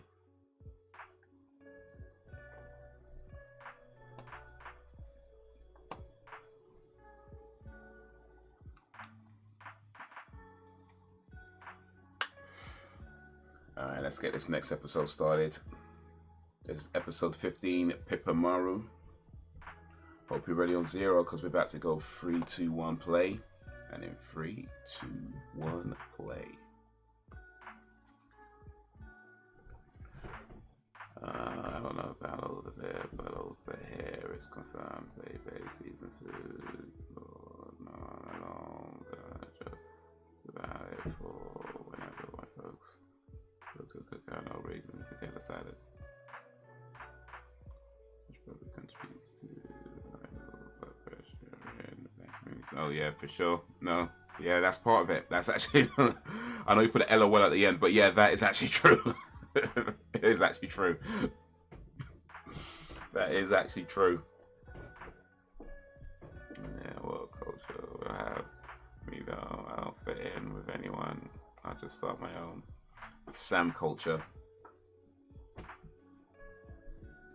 Sam culture is horror movies and dib dabs. Oh, and Ferrero Rocher.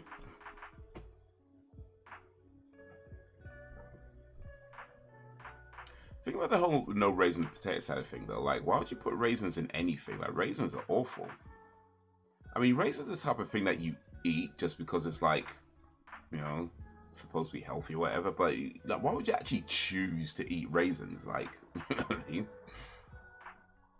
Season, oh yeah, seasoned chicken, seasoned fried chicken.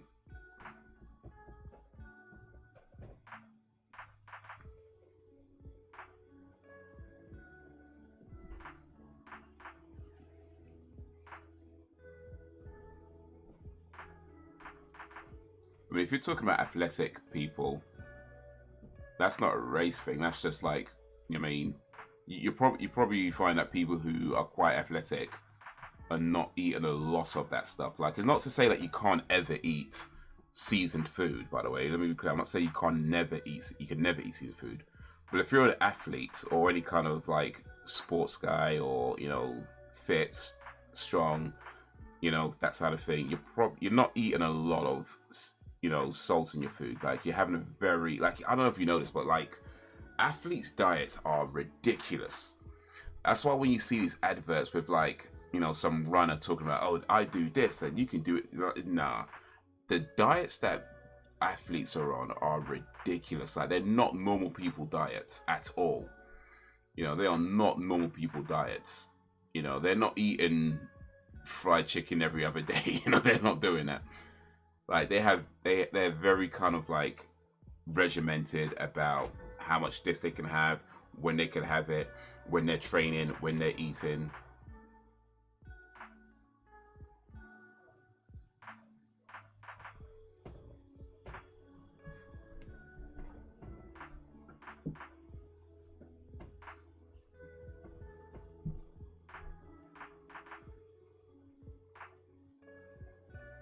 If he's kind of, yeah, they count everything.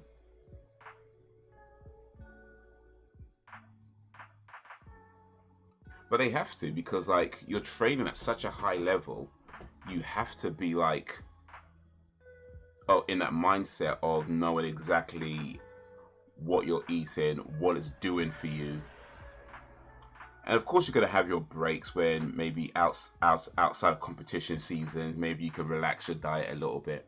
But certainly, if you're training for a competition or if you're in the middle of a season, a competitive season, like, your diet's just gotta be like on point. You know what I mean? Because you think, like, if you're a football player, for example, like, you're on a pitch, maybe what, 2-3 times a week for 90 minutes at a time, running up and down. You can't be doing that with heart problems. You can't be doing that with heart problems.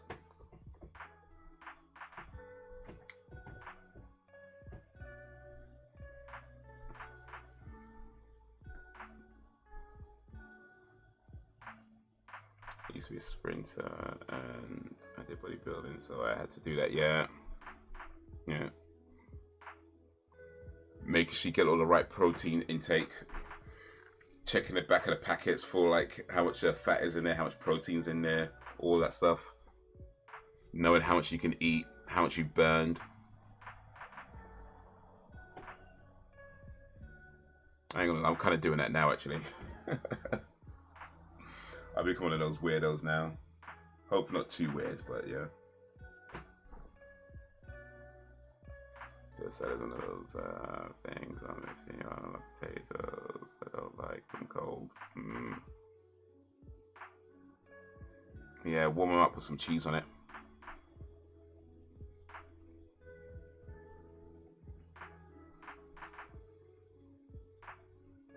But he's like, yeah, get your nutritional plan and all that to achieve. Yeah, for sure. And of course, there's people who go like way extreme with it, right?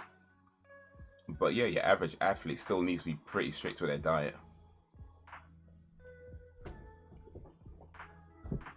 That's why most people aren't athletes. You know what I mean?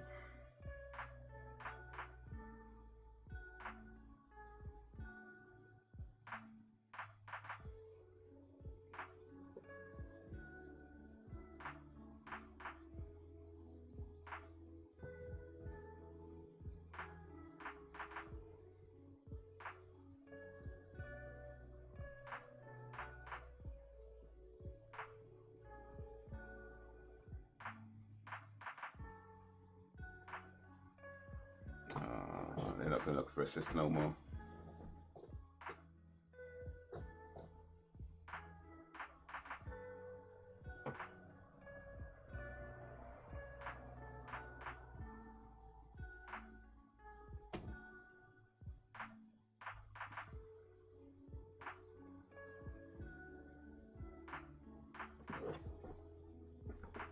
That's fine.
Scully.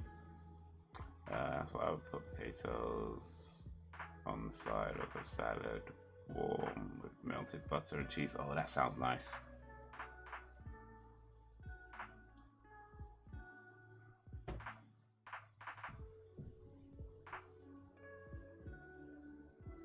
I like my potatoes. I like my potatoes cut into oblongs, coated, and then fried, deep fried.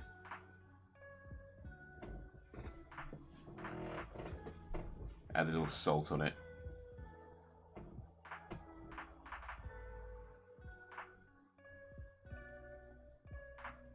Seasoned wedges, oh yeah.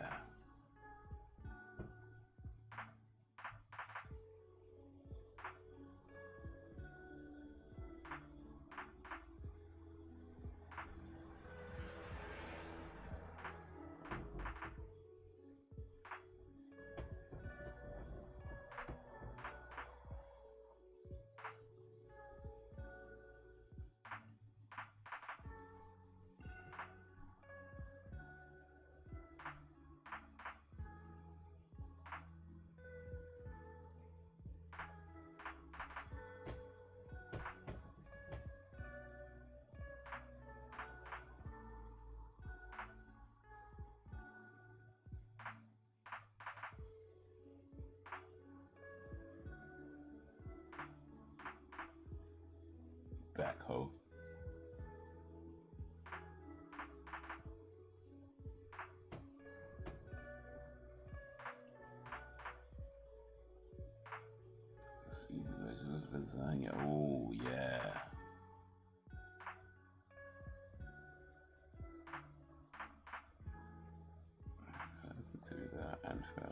prayer again. Barmer Combat. What's that?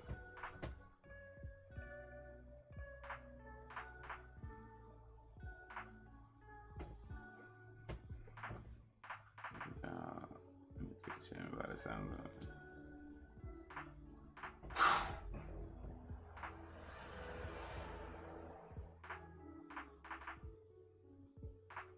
Yeah, I do think it is important to have at least some basic cooking skills for everybody. Like whether you live alone or whether you live with people, I do think everybody should have at least some basic cooking skills. Like nobody, you don't have to be a chef master or whatever. You know what I mean? You don't have to be like that. But at the very least, it's important for everybody to have at least some basic cooking, food preparation skills.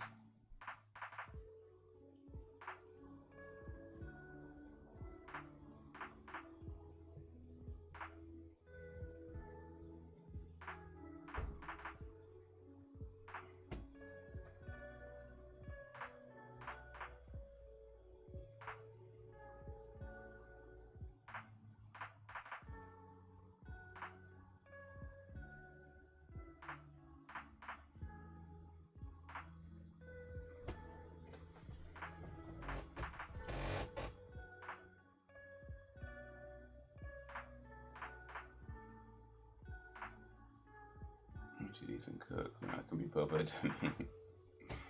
What's the best thing you can cook, Jacob? What's your favorite dish to cook?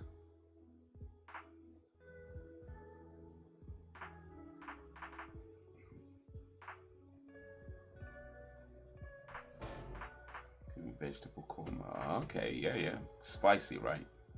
Put bare peppers in there.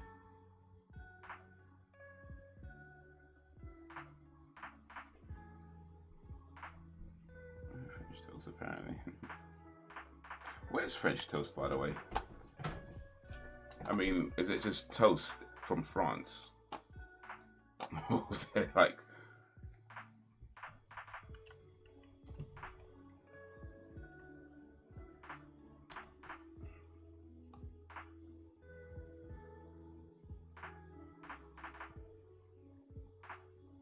Two large eggs.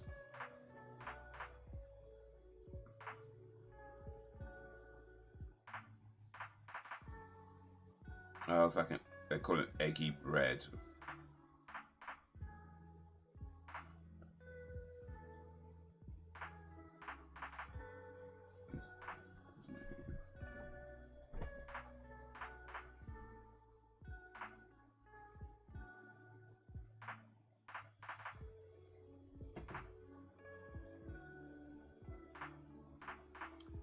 It's what got popping in Montgomery, I call it. Montgomery combat, female, medium maid, an anthem, and a prayer off of it. Okay. So apparently French toast is like an eggy bread.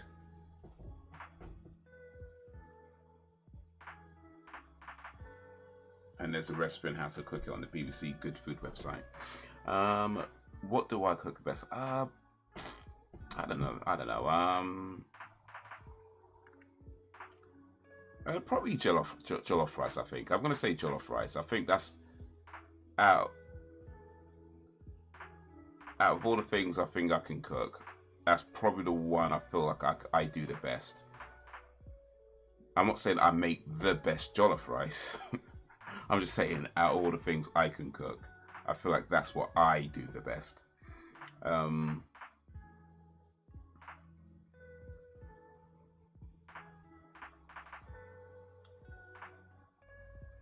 I make a good stew. I do a good stew. You know, good kind of tomato-based stew.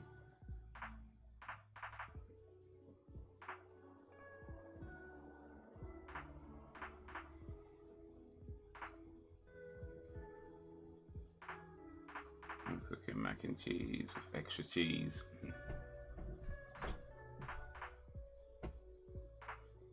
So I like cooking visual lasagna. There it goes with press cream. Oh, for sure, for sure. And you could, there's like various ways you could do it. Like You know, some people do it with meats. Of course, you could do it with vegetables. I tend to do mine with sweet corn and sometimes peas.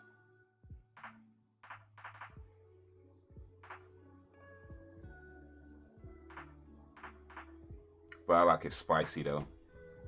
I like it real spicy, so I'll make sure there's plenty of peppers in there.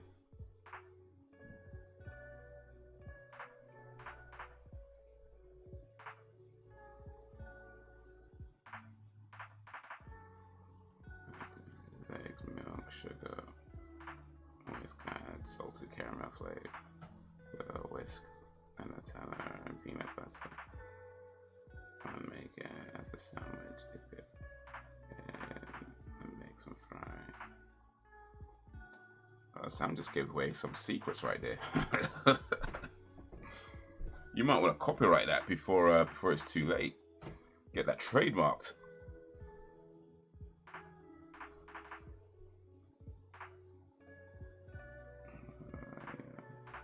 Italian Nigerian fusion. Hey, why not, man? Why not? Have a little lasagna piece over there, some jollof rice over there. Yeah, man.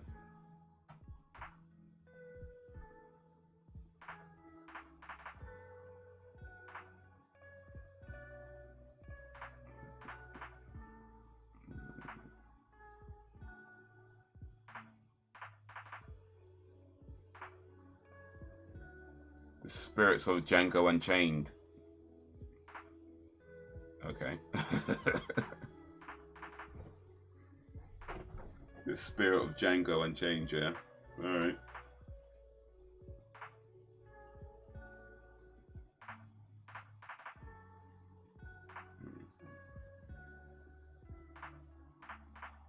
It's me to do it for them.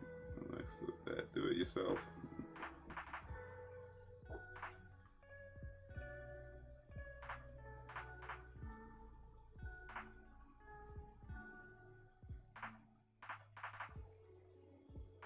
Well, let me ask you a quick question actually, now as we're talking about cooking and food. And this might be a very divisive question. In fact, I don't know, this might even piss some people off, we'll see. But when it comes to meats, and Jacob, I appreciate you're a vegetarian, so this might not apply to you, but maybe when you did eat meat, we'll see. Back when you did eat meat. But when it comes to meat, do you wash your chicken, or do you just cook it straight away? So, do you wash your chicken when you get it from the when you get it back from the butchers? You know, wash it before you cook it, or just cook it straight away? So that's my question. And Jacob, back when you used to eat meat, did you wash your chicken, or did you just cook it straight away? Because that seems to be a pretty divisive thing going around as to whether people wash first or just cook it.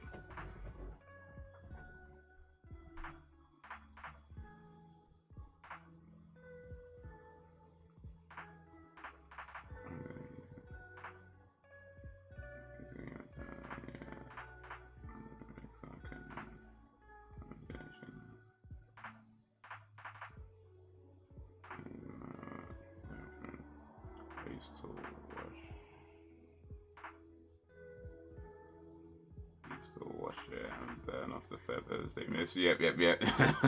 hold it by the stove. Yeah. Yeah. I've done that. So Sam does. Okay, you're not supposed. So that's the thing. Like, apparently you're not supposed to wash it. So what Sam said is true. You're not supposed to wash it. But yeah, I do wash the chicken. I do wash the chicken then, and like you say, Jake, you burn the feathers if they've missed any. Pull off the, get rid of it if they've missed any. But yeah, apparently you're not really supposed to wash the chicken. Now, the reason you're not supposed to wash the chicken is something to do with like not having cross contamination. But the thing is, I don't wash chicken in the sink. Like, I'll put it in a bowl and then wash it in the bowl. So I'm not worried about that. You know what I mean? Like, it's in a bowl. I'm not worried. It's not directly in the sink. In the bowl. and then I wash it.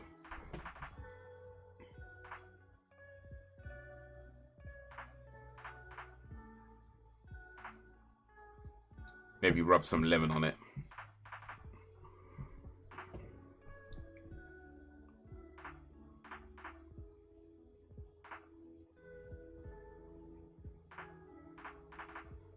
But apparently for restaurants, it's actually illegal for them to wash chicken.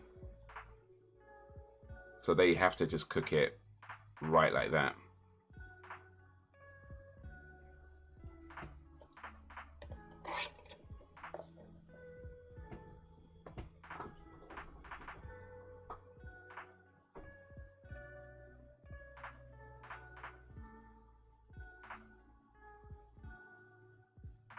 I want to ask you a bunch of questions. I ain't gonna lie, man, this episode's kind of boring. I'm just kind of struggling to keep up with what's going on. Some black lagoon monster or something that's going in their eyes.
He's on something back.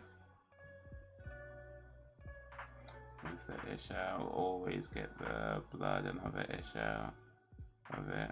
Oh, that's why I know not to take foods just from anybody.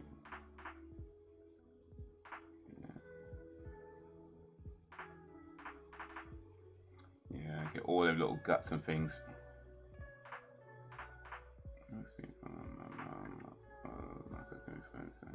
I just copied what she did, and she, yeah, no, same. Wash and burn the feathers. Yeah, not got it from her too. Yeah. Let's ask you. Are you going to the Royal Carnival at the end of the month? Probably not. I mean, I had no plans to. In fact, no, I won't be actually. I think I'll be working that day anyway. I'm gonna be working that day, so yeah, no. I mean, not on the carnivals I've been before, and it's all right, but ain't really my thing, to be honest with you. So.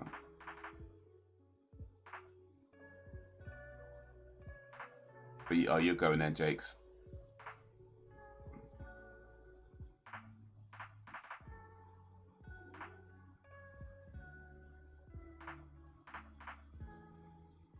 We get blood and chicken over here. Not usually. Well, yeah, not usually. Every now and then you might see like a little bit of just a little bit of something. But yeah, it's. Then again, maybe we just got crappy butchers down. That could be it. Maybe you guys got better butchers over in Hull that get all the blood out.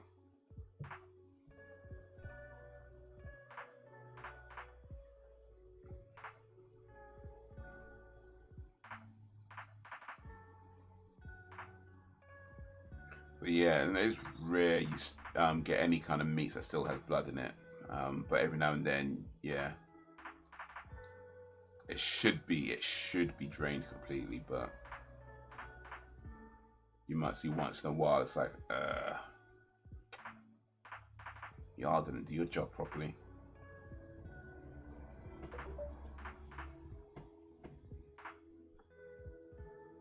Alright, depending on the weather, my friends go on. I say, yeah, Night Carnival's cool. I mean, except I've been a few times. This is not really my vibe when it comes down to it. And that's not to say I'm never ever gonna go, but it's just, yeah, it's just not really my vibe. I haven't been for a long time now, so it's not usually on my mind to even do it. But and yeah, this week, rest of this month, I'm gonna have to put in some hours for the driving to try and make up some monies and that. So, never say never, but not this year, I don't think. Maybe next year.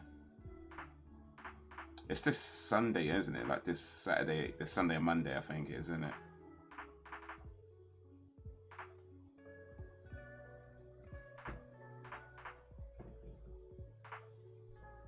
The Americans need to have words with the meat suppliers. Oh yeah, they all be used to the skull and part to boil hair of pigs, of turkeys, chickens, if you fuck, I'll skin them off. I played and also a dog story around this golden pot.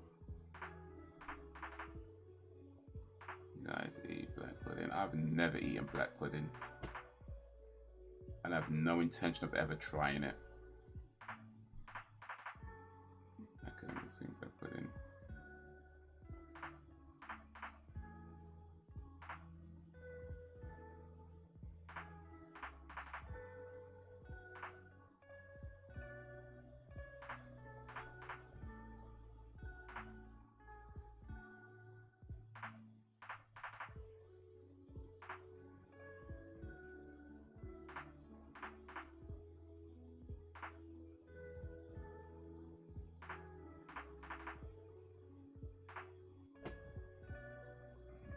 Disgusting. Black pudding is like made from like, was it sheep blood or something, isn't it?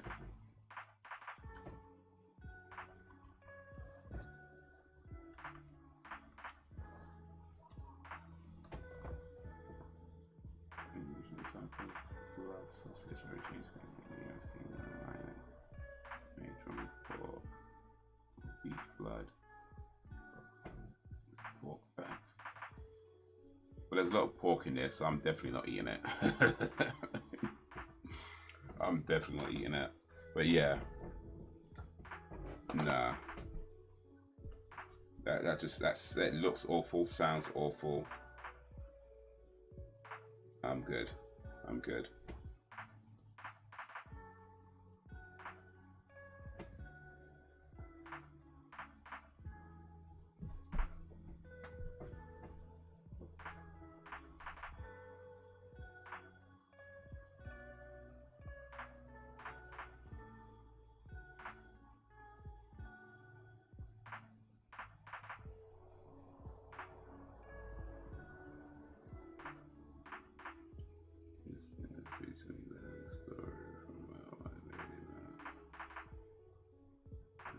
She was a kid in the early 1970s and dad told the story when a man was boiled alive in a scalding pot.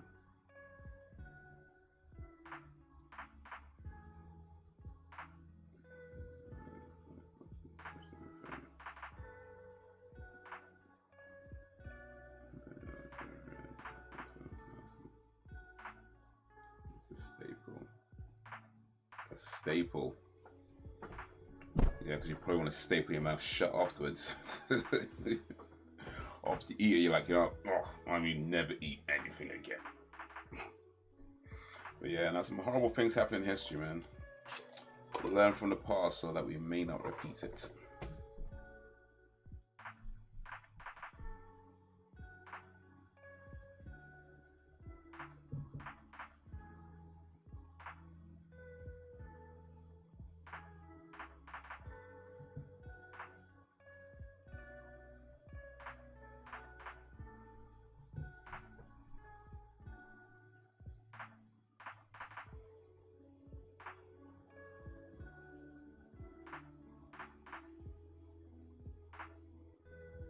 technology.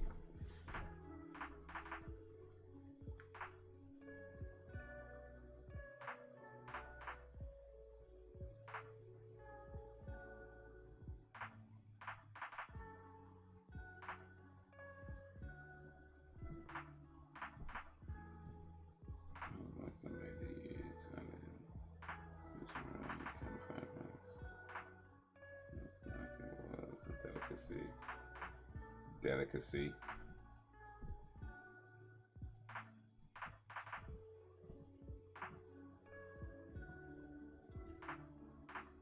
Well, apparently people like it. I am not one of those people. Well, to be honest, I've never tried it, so I wouldn't know. But I don't want to try it, so I don't want to know.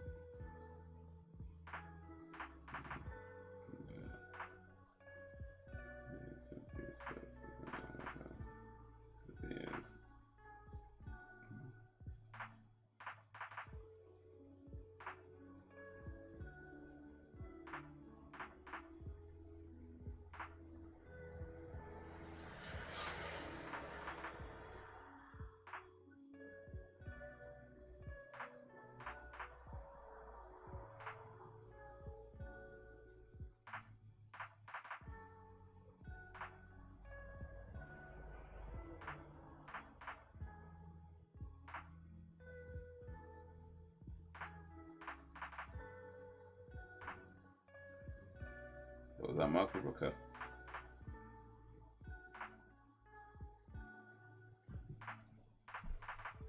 No, I don't think it was, but.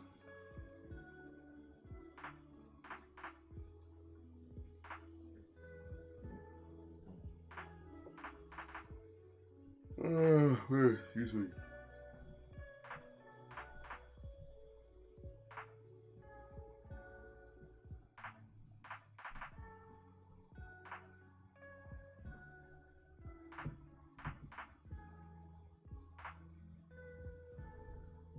So you just do your damn job. Dude just said he's not a medical doctor. So his damn job is not there. Like, the hell?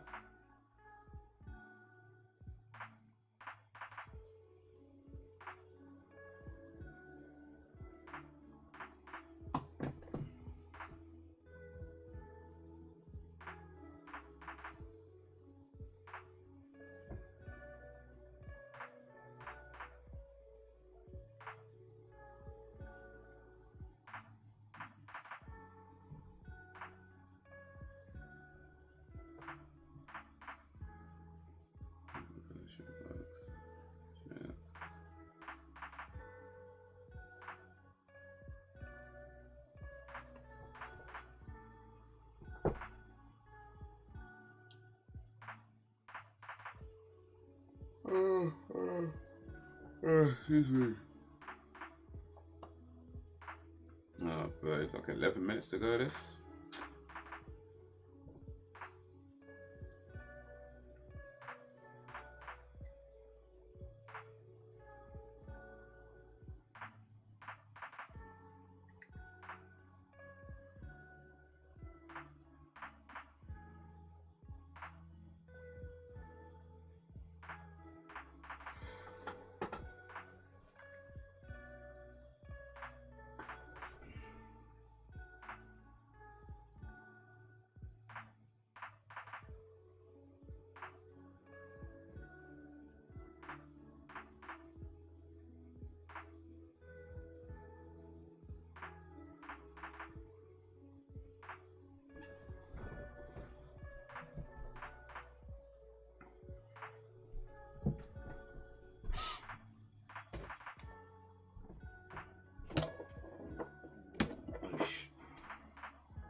Yeah.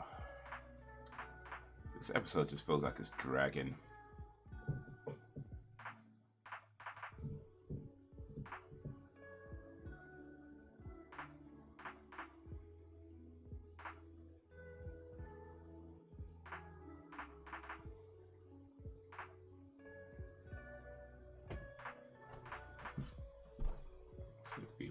Cold indeed.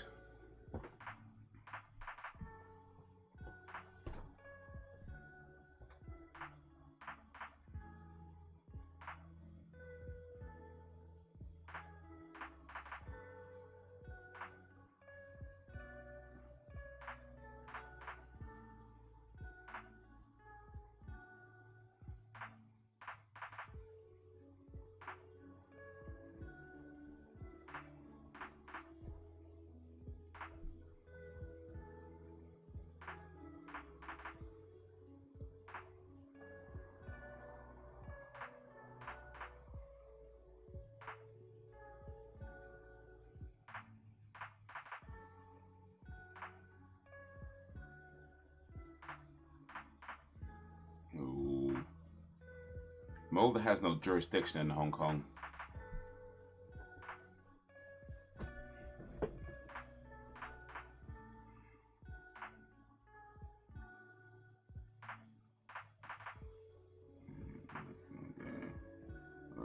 Story shows me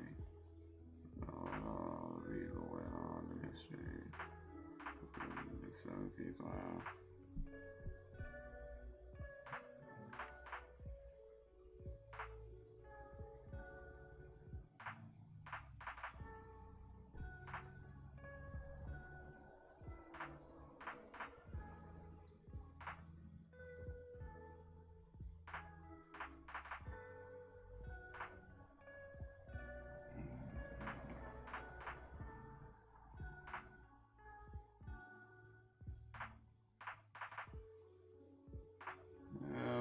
Yeah, I'm sure there's some cruel people in the world even now, and that's just the unfortunate truth.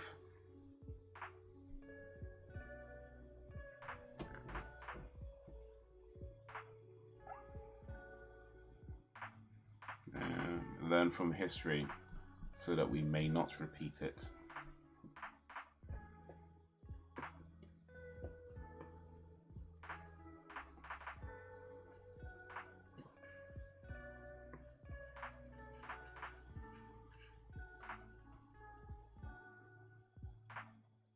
Oh man, can this boring episode be over already?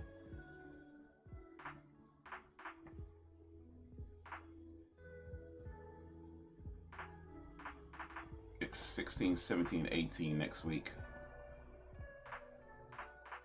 Ugh, man. Long thing.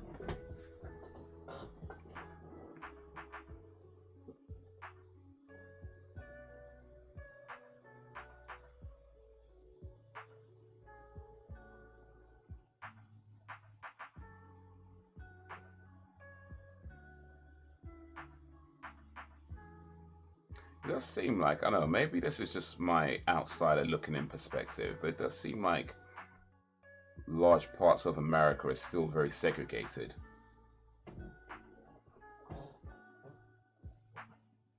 Like, of course, you've got the major cities where I'm sure it's more mixed, like LA and New York and Los Angeles and that sort of thing, and other cities where it's probably more mixed. But it does seem like large parts of America are still pretty segregated.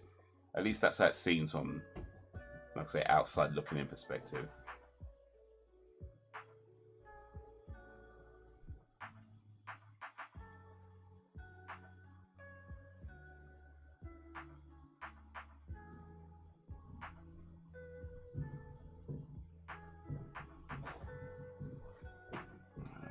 I'm happy talking to you about food, how cracks it. Yeah. Yeah. Having a good time, then it's like history.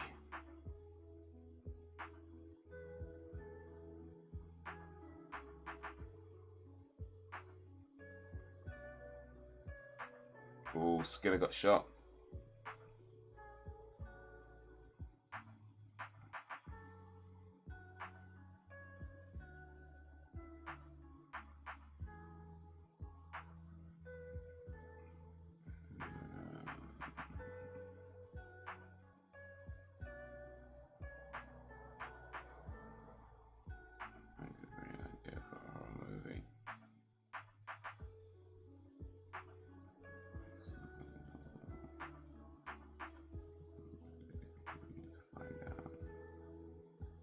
wait for you to find out. Hey, how about I don't find out?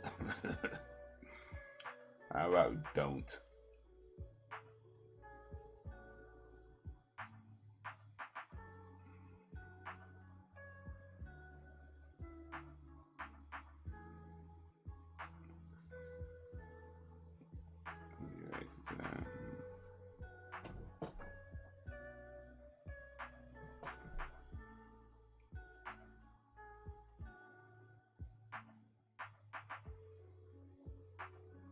I remember this guy.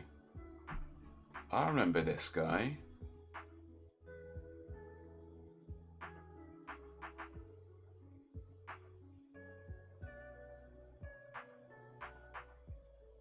He ends up helping them with something.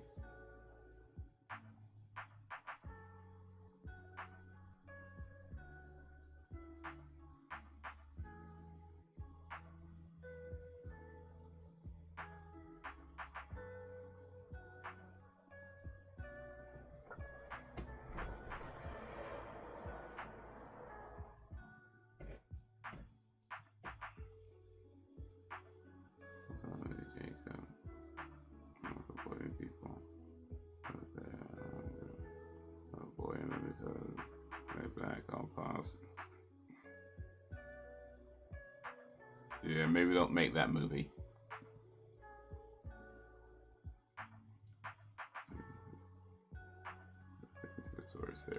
Oh, for real, for real.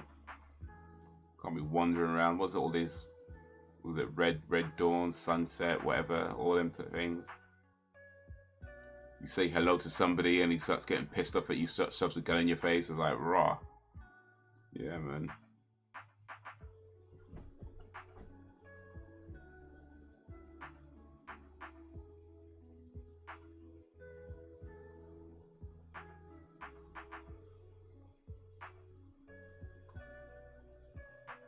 Bunch of guys coming up to you.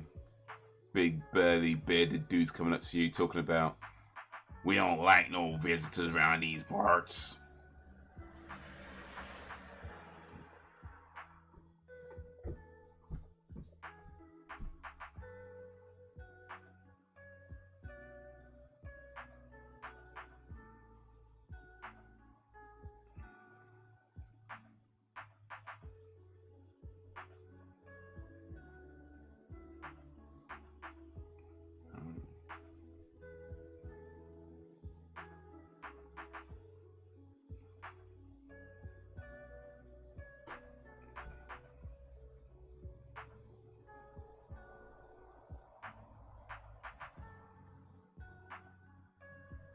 Okay.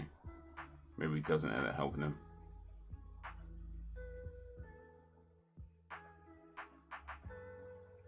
To be continued. Oh man. Boring ass episode. They're gonna stretch it out into 2. Taking a piss, man.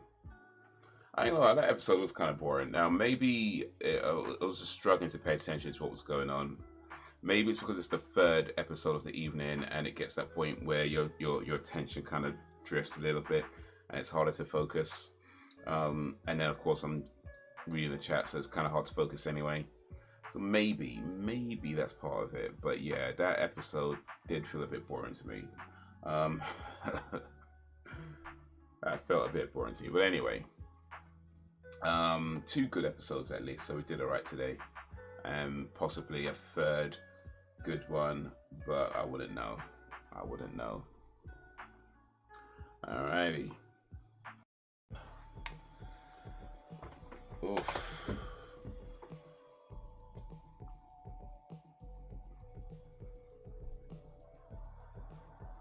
To put that in there when talking about cooking.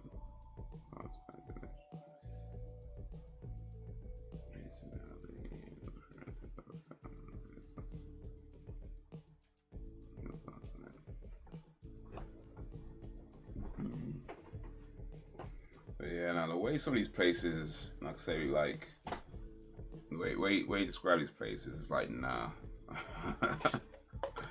nah. I can imagine Brax was in charge of like tourism, and he was like, yeah, we want you to come up with a brochure so we can encourage tourism. And Brax is like, well, Don't go to this part of town because you'll get shot. Stay over these sides of the tracks. Mind your manners because you'll get shot. Alright. Yeah, maybe I just don't go. Maybe I just don't go.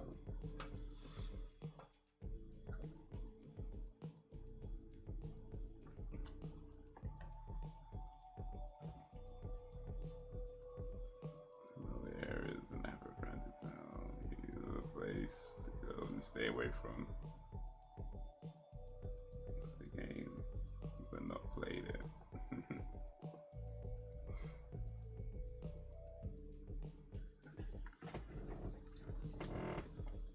Alright, let me show you guys something real quick. When was the last time I showed you Frederick? I think it's been a while. But this is Frederick.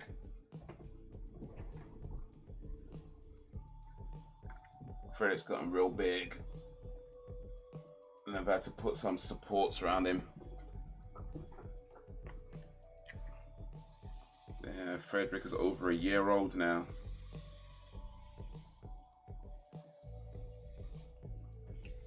Over a year old. There's a year on the 17th of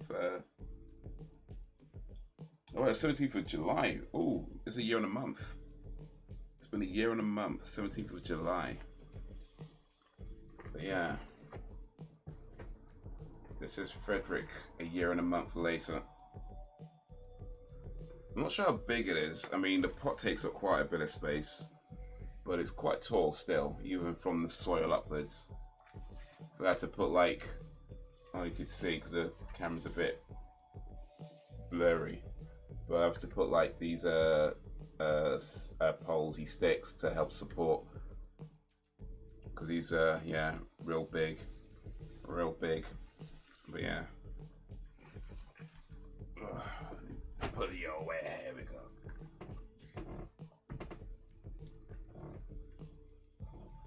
go. Oof.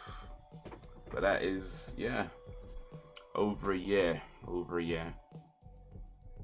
It's gotten big indeed, man.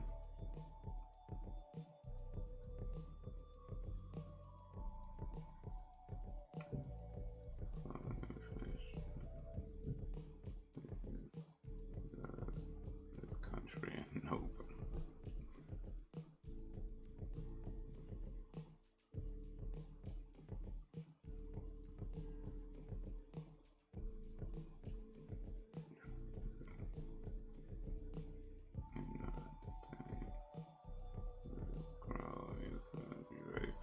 Yeah, for sure.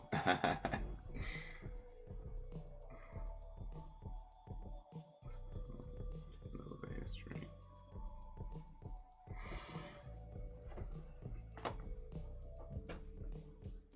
Yeah, I'm just trying to party and bullshit. That's all I'm trying to do. Just trying to party and bullshit. I ain't trying to get into no trouble with nothing. I ain't trying to get into nobody's business. I just want to travel the world and party. Well, maybe not just party, you know, see the culture as well, of course, but man. Maybe stick to like the tourist areas, you know what I mean? Just unless you know bare people out there, stick to the tourist areas. Unless you got like a whole entourage with you, just stick to the tourist areas, you know what I mean?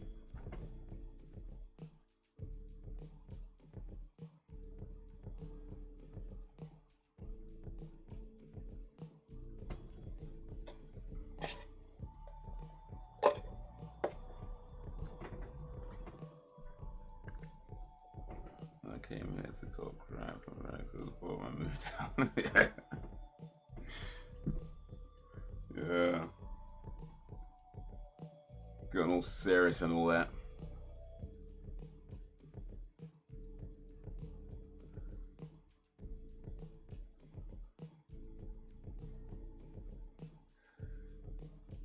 Well, anyway,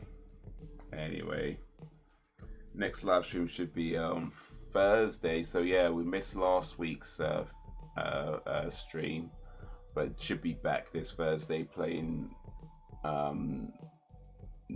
What am I playing again? I forgot. Final Fantasy 7, that's it. Final Fantasy 7. So yeah, we leveled up all the characters to level 70. Now it's time to go back into the North Cave and take on Sephiroth and see if we can beat him. Or if not, hopefully we can learn something.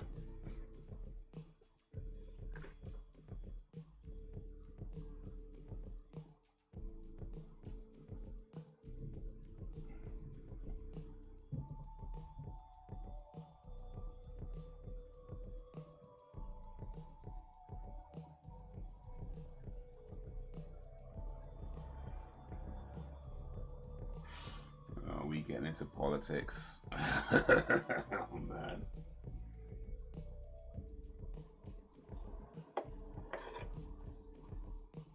Well,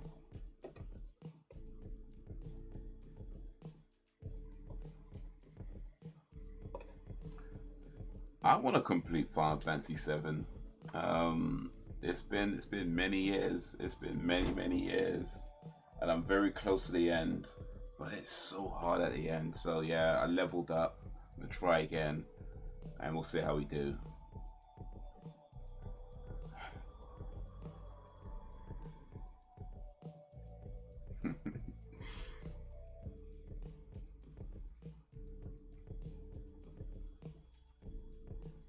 But yeah, it's that time. I need to go wash myself, man, because it's so sweaty right now. Oof.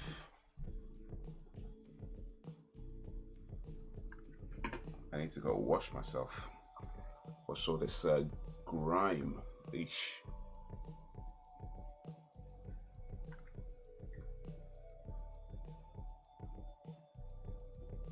Got some messages. I'm gonna update that soon.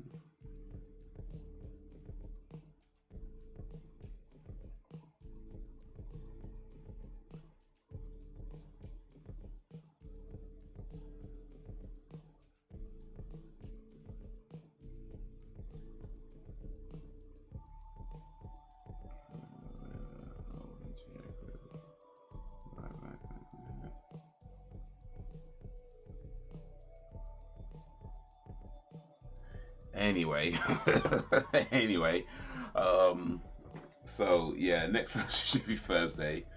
Thursday, 8 p.m. GMT. Play Final Fantasy 7. Hopefully, we'll get. We'll try and do something in that. Bruh. Oh, let me show you Brenda real quick as well. I haven't shown you Brenda for a while either. So this is Brenda. Brenda's over a year old too, as well. There you go. This is Brenda. Show the other side. Brenda's kind of shrunk a little bit though, because like she was actually quite tall, but I ended up having to trim her down because it was getting a bit unmanageable how tall she was. So I had to trim her down. So this is much more manageable height for her. But yeah, this is Brenda after a year.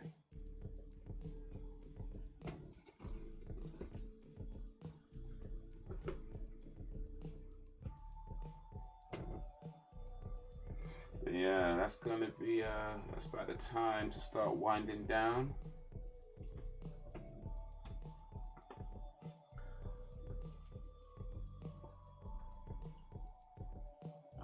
This is the next time.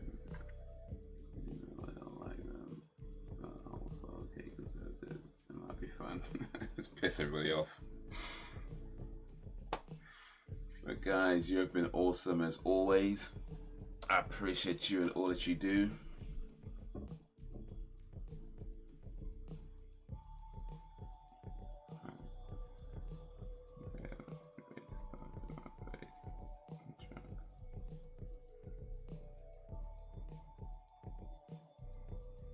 Yeah.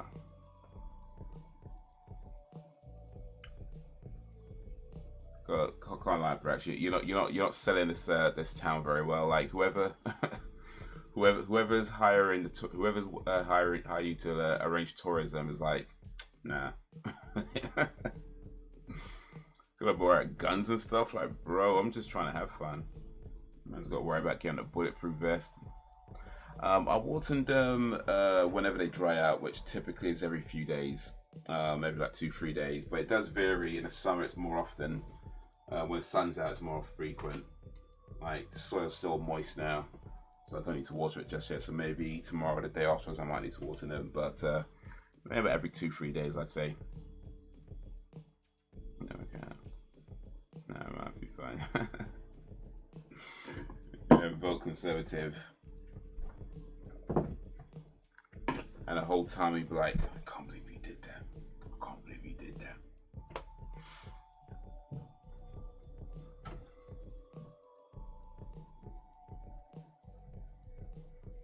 But yeah. Anyway. Till whatever.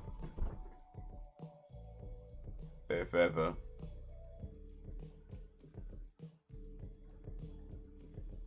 Oh yeah, I mean, I want to go to a gun range, but I want to go to a gun range and not get shot afterwards. You know what I mean? Like, I don't want to. I want to go to a gun range where you're not going to get shot afterwards just because like you looked at somebody the wrong that you wasn't supposed to look at, or like you wore the wrong, I don't know, color on your vest or something. Like I'm trying to go to a gun range where people point guns at clay objects in the distance and not at people. So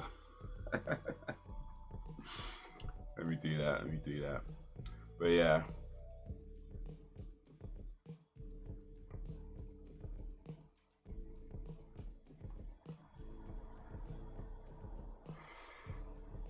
Till whenever, if ever.